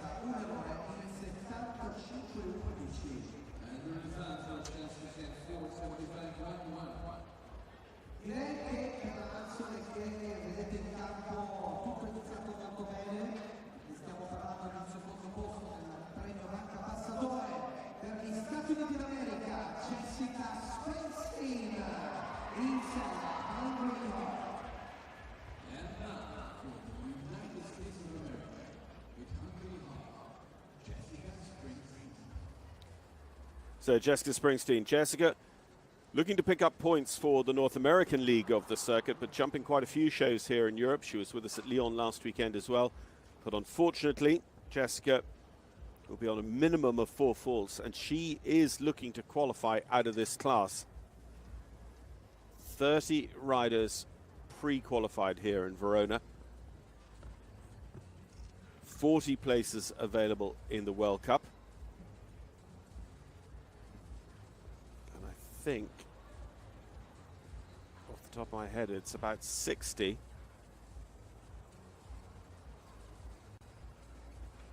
riders here in all.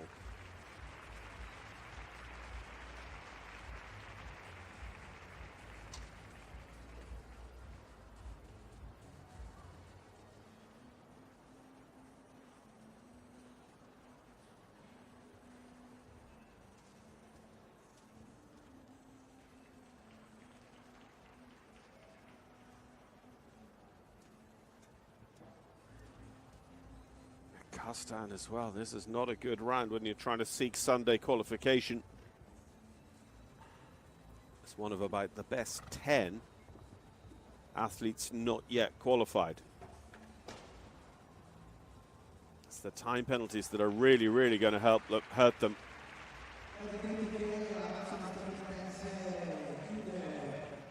So Jessica Springsteen, Hungry Heart, total of 38, including the time penalties, 20 time penalties.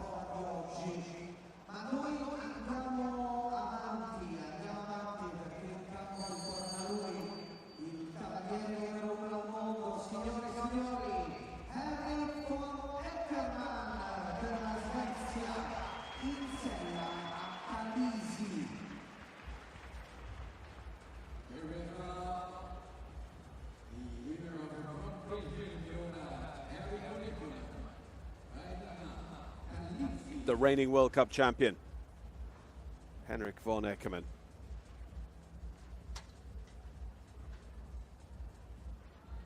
Khaleesi was one of his horses for the Oslo and Helsinki World Cup legs. Khaleesi second in the Grand Prix at Oslo.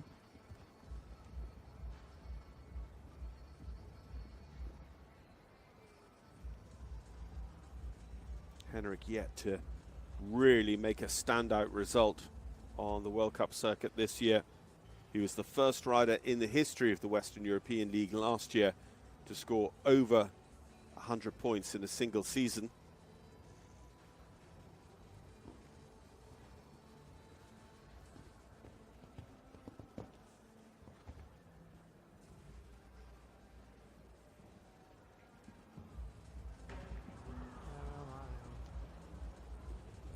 Again, of course, as you'd expect, being the Longines world #1, qualified for Sunday. That 6th place finish in Oslo has been his best so far. He's accrued 21 points thus far on the Western European League standings. He actually sits 5th at this quite early stage, but really does want to try and get a really big score on the board. 15 points for 3rd, 17 points for 2nd, 20 points for a win at any of these legs. And it's going to be 8 faults here for Henrik and Khaleesi.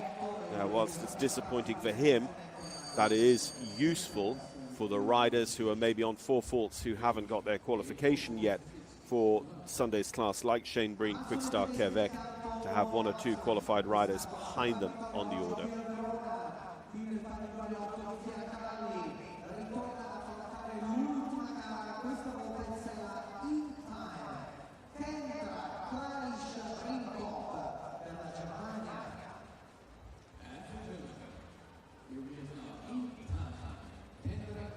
Kendra Clarissa Brinkop.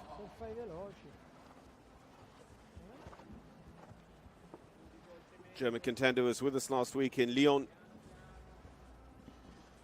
Has been a winner already here today, won the first class of the weekend. Kendra in today's world ranking and qualifier class rides In Time by Biscayne.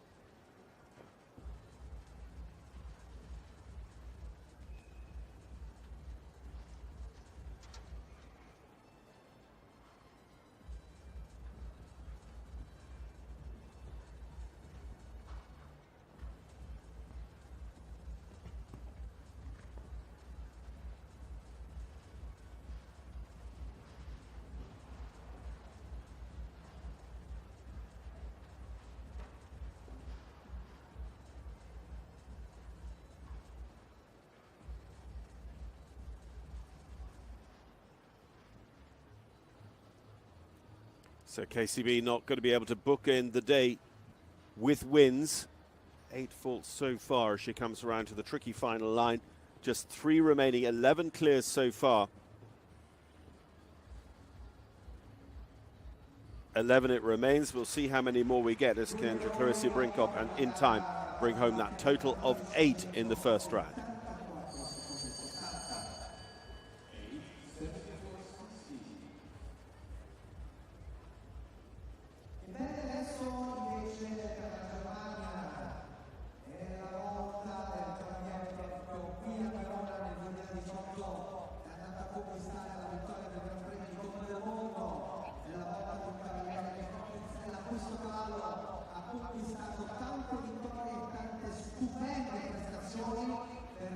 So bringing forward the wonderful Scuderia 1918 Tobago Z here, we welcome Daniel Deusser. Daniel, a rider who's already this year picked up a couple of points at Oslo and a good few points then at Helsinki when he finished in 4th place in the World Cup class. Sat out Lyon, so comes here then hungry for more points. Already being competitive, looking at that inside line around from 2 to 3.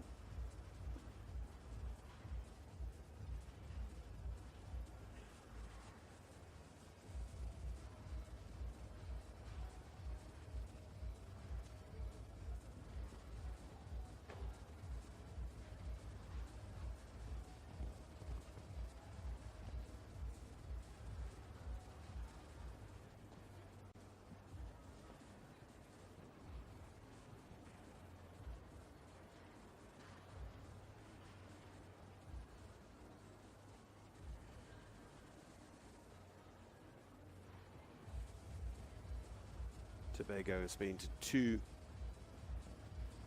Longines FEI Jumping World Cup qualifiers with German Olympian Daniel.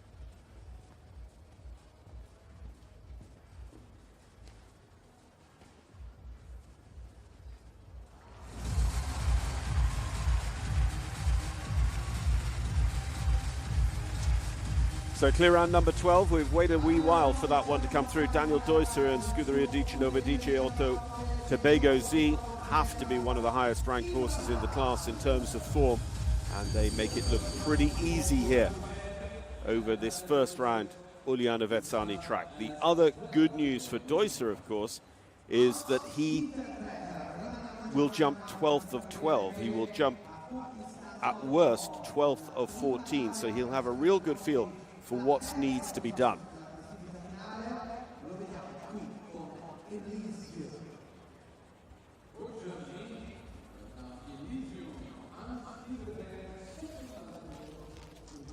Hans-Dieter Dreher, Elysium.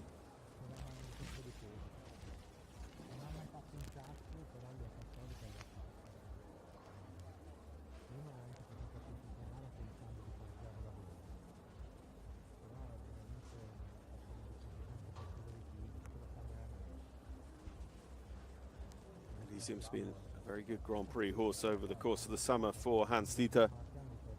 Hansi was 6th in the Grand Prix last weekend at Lyon.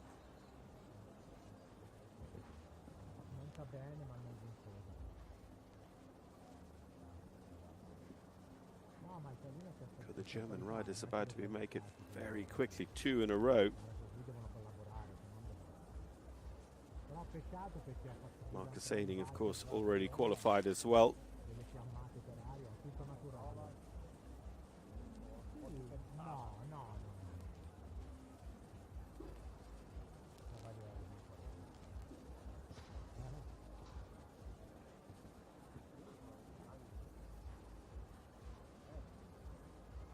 Nicely done. That is 3 through for Germany. Hans-Dieter Dreher and Elysium become clear round number 13 here in our cask prize, and just one more remains to start in this initial round of jumping.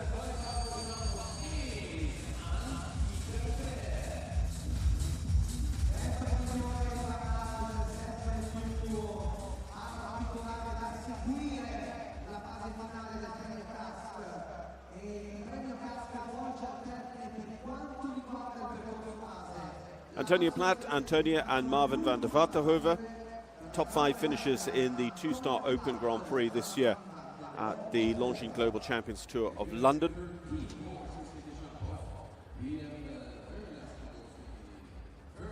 Jumped the Derby meeting at Hickstead as well, and the selection of international shows in Great Britain, the likes of Chard and Chepstow.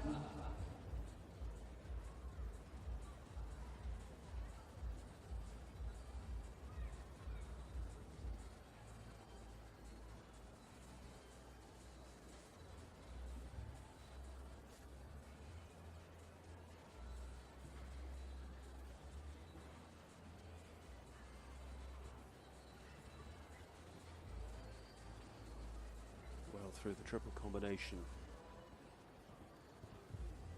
Again, we've seen a good variety of places where there have been problems on this course, but Antonia sitting up, taking her time, making sure of her lines, her spots.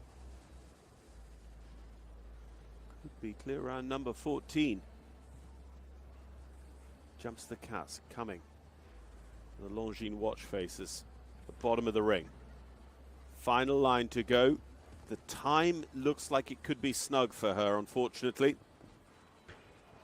Cuts down hard on the back bar of the marble fence anyway. 76.33, not over the time. So just the single rail down. Four faults for Antonia Platt and Marvin van der Vaterhoeve. 21st position. Now, as I say, we're looking for the best 10 non-qualified riders pretty much to come through. And in 21st overall of a ranking that includes both qualified and unqualified riders, I think Antonia Platt and Marvin van der Vaterhoeve have just picked up their place in the Longines FEI Jumping World Cup qualifier here on Sunday from Jumping Verona.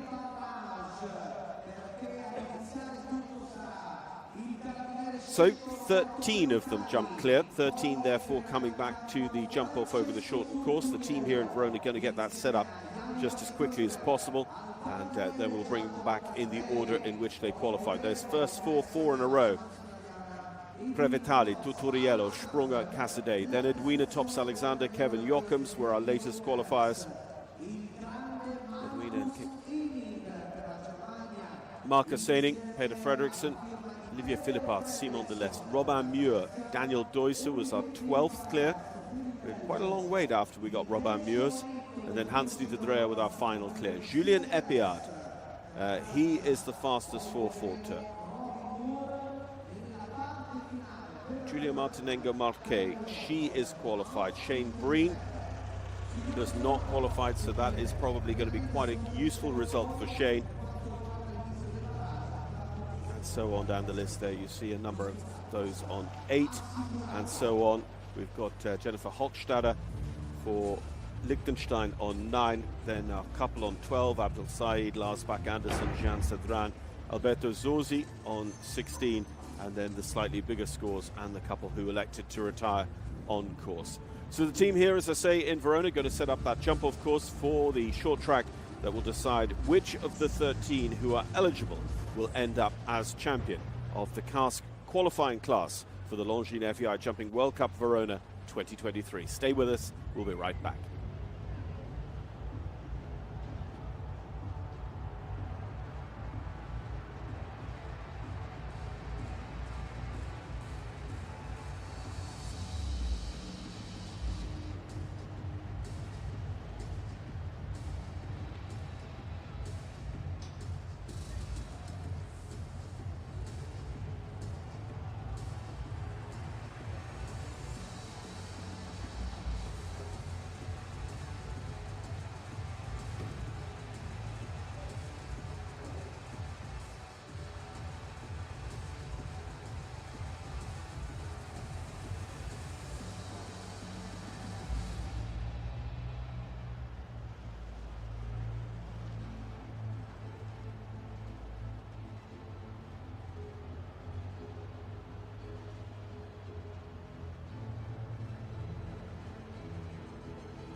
bastardissima che mi è venuta passa.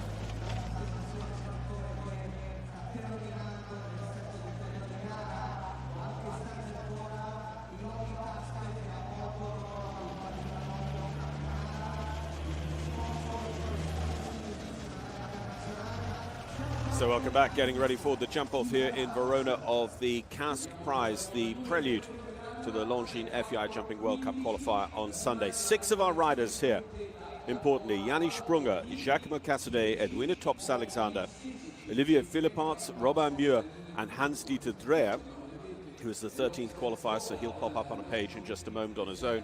They are yet to qualify for Sunday, so actually they are now the best 6 of the non-pre-qualified riders, so they should be taking up places for Sunday. And then looking at the ranks behind, amongst our better riders, should be Shane Breen, who had one of our fastest 4 falters in that initial round of jumping here with us in Verona in the Casque Prize.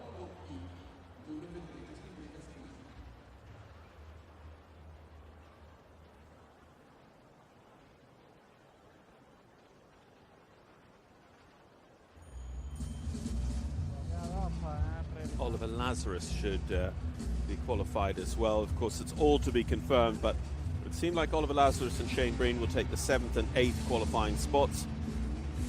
2 more spots then to be confirmed after that. But we go on to our jump off of clears from the first round, starting with the very first rider in that first round, Roberto Prevetali.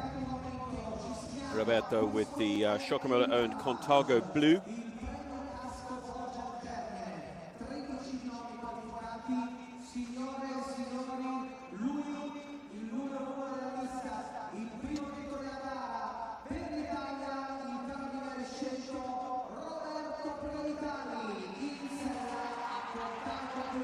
Rode through the series of shows on the Morocco Royal Tour just recently, that run of Nations Cup, World Cup shows.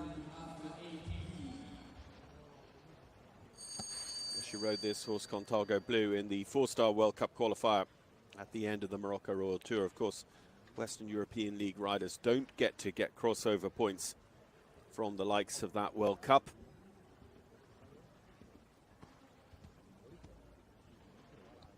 But a good setup, and I know Uliano often designs a week or 2 on that tour. The Italian riders will be pretty familiar with Uliano as well.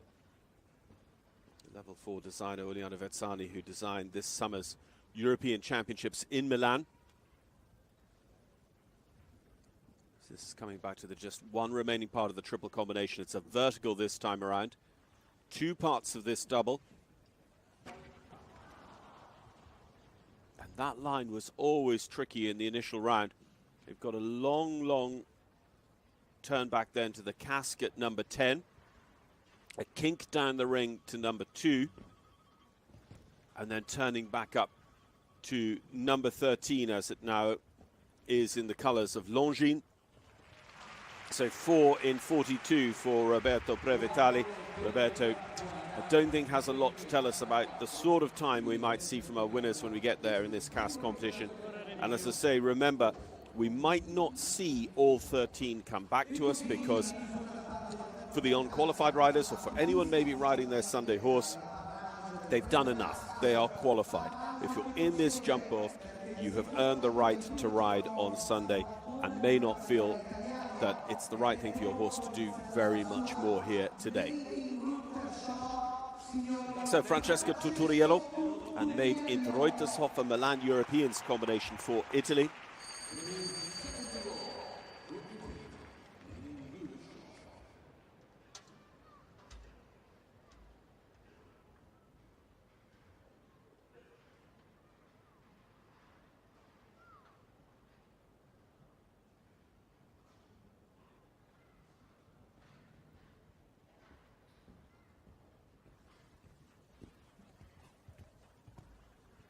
See if he ends up being able to put himself to be a little in a position to be a little more competitive.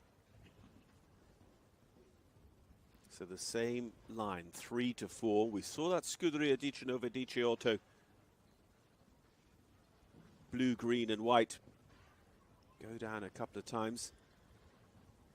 Don't think there's any snugger a turn here back to this double.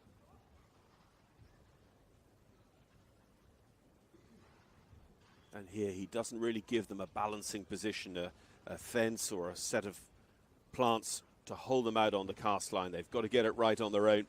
Still clear at the moment.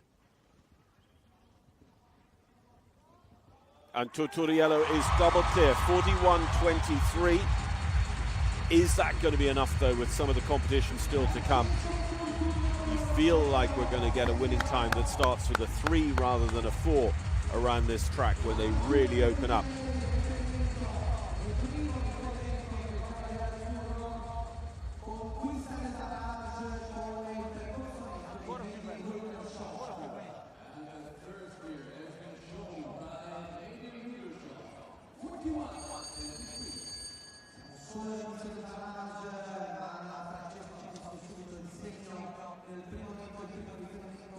Our third qualifier was third in the ring, Janneke Sprunger. Now, by qualifying for this jump-off, Janneke has qualified to ride in the World Cup on Sunday.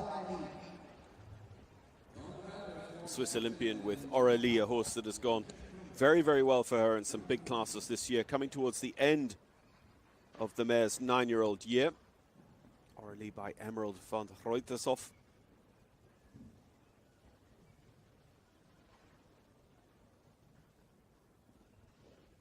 It's a good line here across that vertical.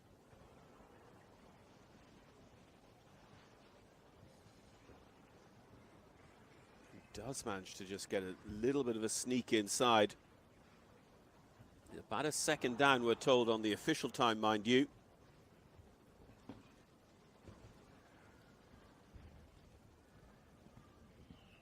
Coming home with the 4 anyway.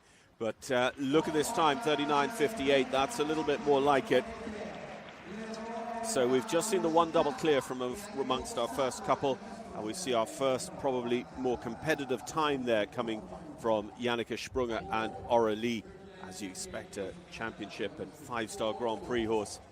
But yeah, we could just have held on for a second longer. You would have seen her get that inside turn behind number 3, back to the double at 8 AB.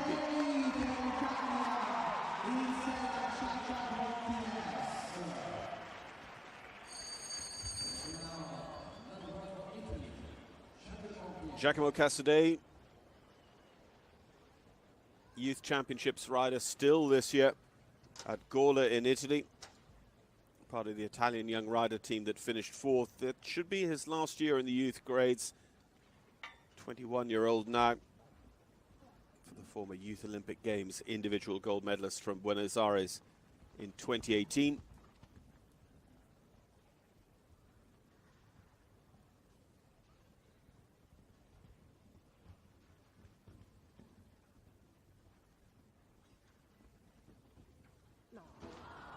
So the Scuderia di Genova di Ciotto down early on the track. Francesca Tortoriello is the only double clear out of this first group of 4.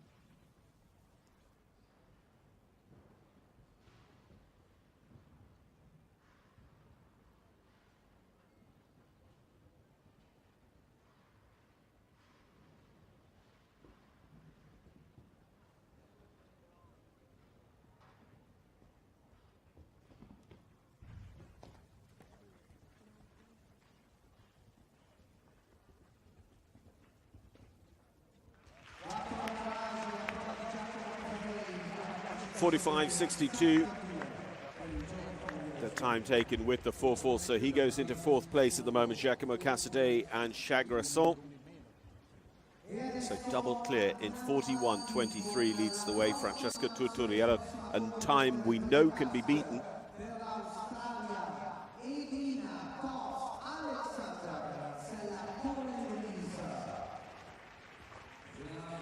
with Corelli de Mise, Edwina tops Alexander. Could make a very good showing for herself here. Aurélie Demise was top 10 on day one of competition, the recent Longines Global Champions Tour meeting in Riyadh.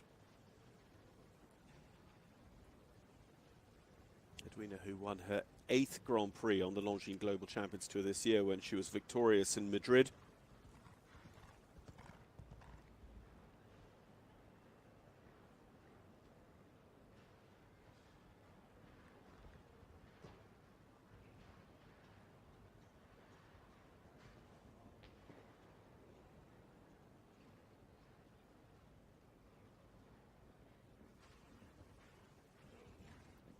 Hustling, but she's not just looking for as tight a turn as Janni Sprunger had.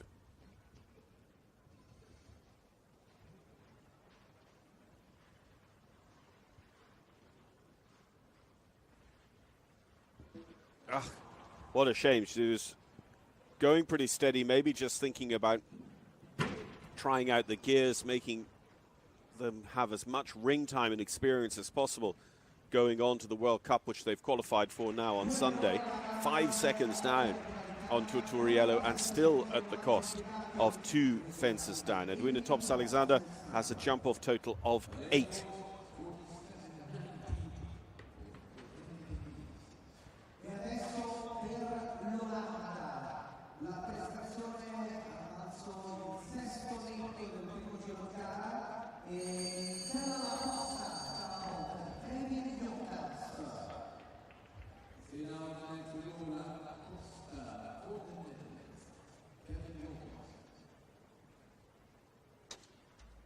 So Hickstead and Dublin, Longines Nations Cup Grand Prix winners.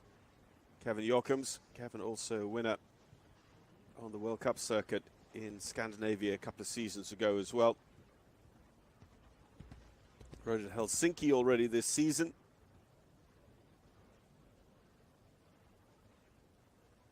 Kevin was our 6th qualifier with La Costa. Kevin is qualified already for Sunday. So he was just jumping in this class for preparation for that.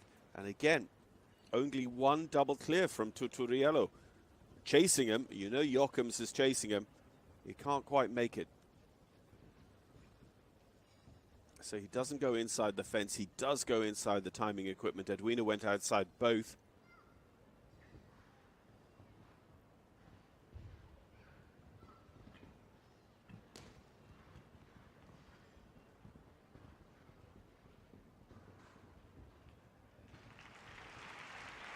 Just over the 40 seconds when he gets home, 40.03 on the clock for Kevin Jochems.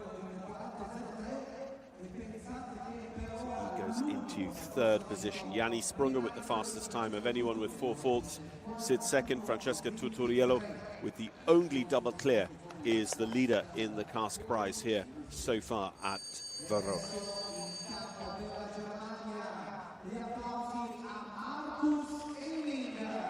German Olympic medalist and 3-time World Cup champion Markus Eining goes next, one of 3 for Germany in our jump-off here this afternoon.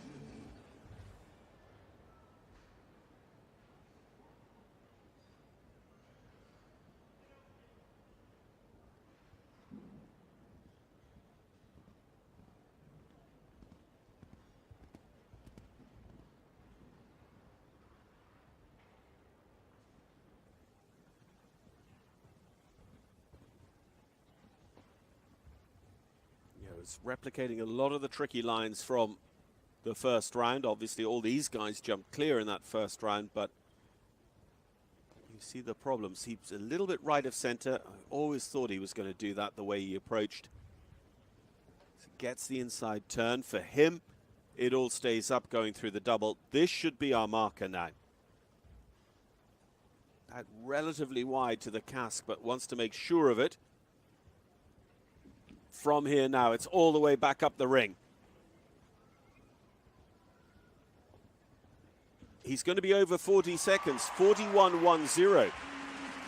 Not as far in front of Tutoriello as you might have imagined, but he is in front after 7 of 13 rides. Markus Eining is the one to beat with only the 2nd double clear.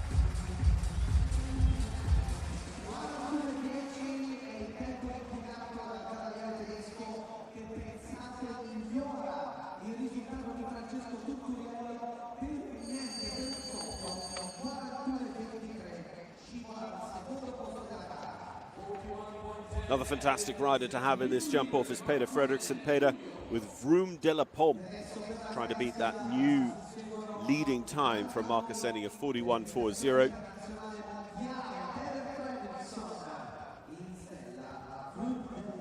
If somebody can jump clear in a similar time to Yanni Sprunger, so 38-39 seconds, it could be very, very competitive the way the class is breaking down.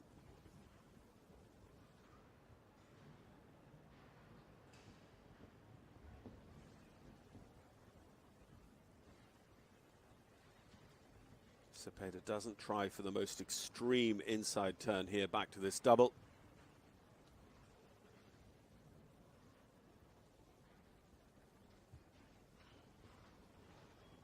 Only half a second in it, and he's hustling a little bit. He could do something coming home here. 41.10 to beat. Peder Fredriksson, Vroom de la Pomme, 39.40. He makes it up on the second half of the track, having been half a second down. Peder Fredriksson moves up and into the lead.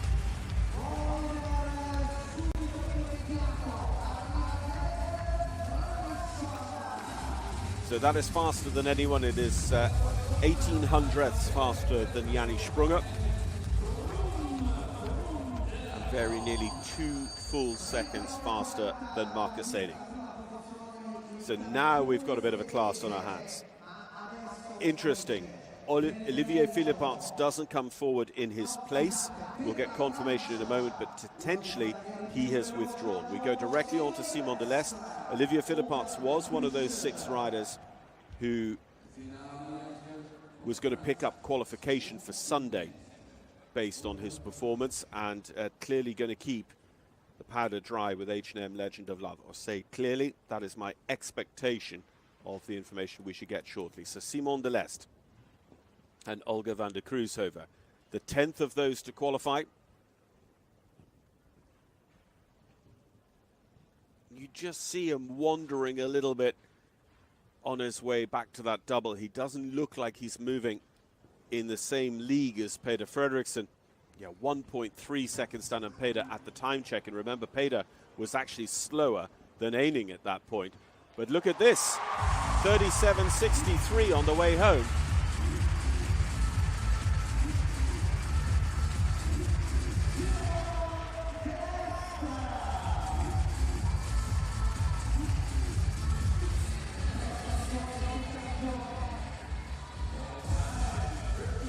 I thought he'd wasted a lot of time coming into this double. Simon Delestre and Olga van der Kruishover, they're absolutely blitzing the times. 37.63 to go into the lead. Again, that is nearly 2 full seconds faster than Peder Fredriksson.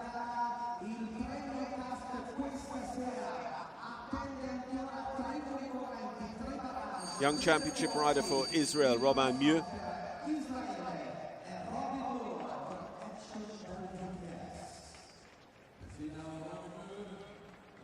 Robin and his sister Tressie riding for Israel since 2018.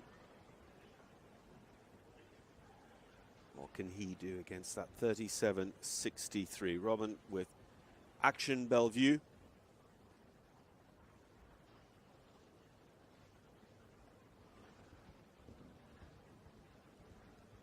Has his other top horse, Stavita, that he rode at the Milan Europeans this summer.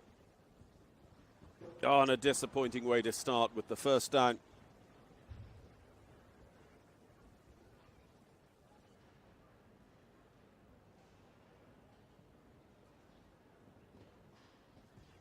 So at this stage, 4 double clears to hand.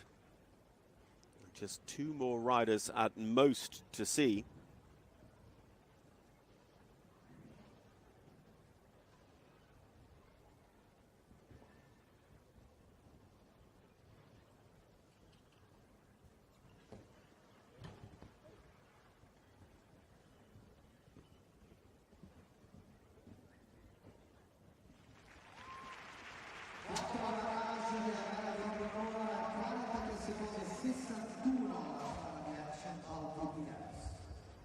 So 4 and 43.61 for Robin Mieux and Action Bellevue.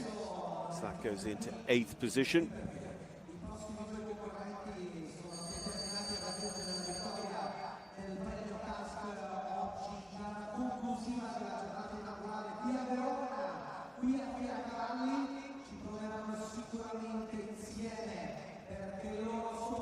can now confirm Olivier Philipparts has withdrawn.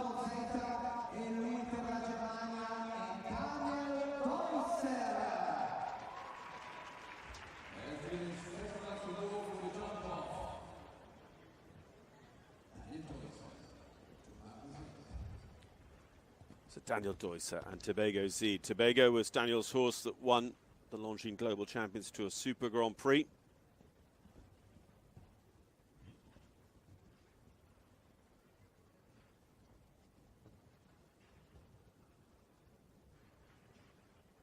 What can he do? Simon Delestre to beat. Gets all of the inside spot here.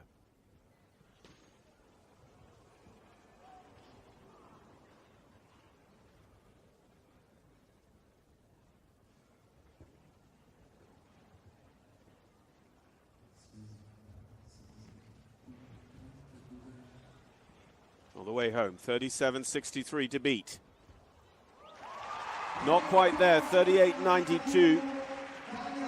Daniel Deusser is a good double clear, goes into second place. Simon Delestre, though, making it himself difficult to beat here in the final few moments of this jump off for the Cask Prize.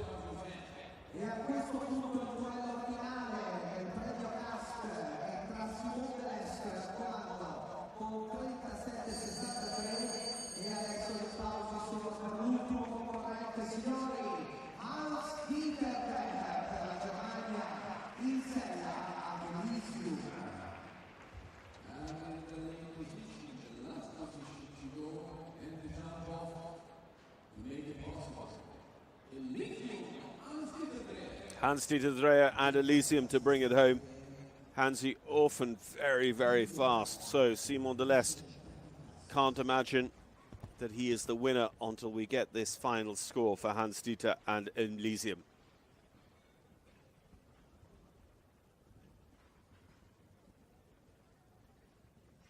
Flows up that first line. You could see him already shaping his right-hand turn back here. Now he's a little bit left of center, but actually so nimble. A lot of the others who wanted to make that line put themselves right of center.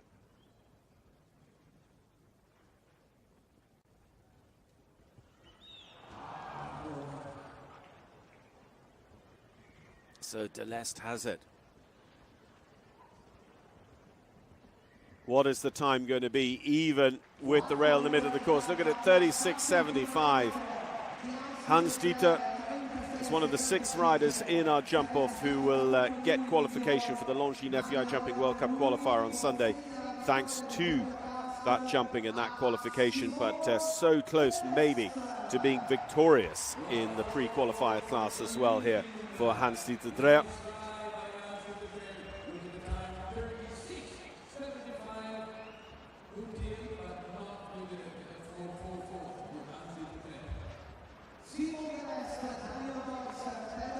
So Simon Delestre, our victor, with Daniel Deusser, Peder Frederiksen, Marcus Henning and Francesco Tuttoriello all jumping double clears for top 5 places. Hansi Dreyer 6th with the fastest of the 4 falters in the jump-off. Then Yanni Sprunger, Kevin Jochems, Roberto Previtali, Robin Muir, Giacomo Cassaday. Edwina Tops-Alexander is a jump-off score as well. Olivier Philipparts will take placing and points for 13th. Qualified for the jump-off, but elected not to run with H&M Legend of Love.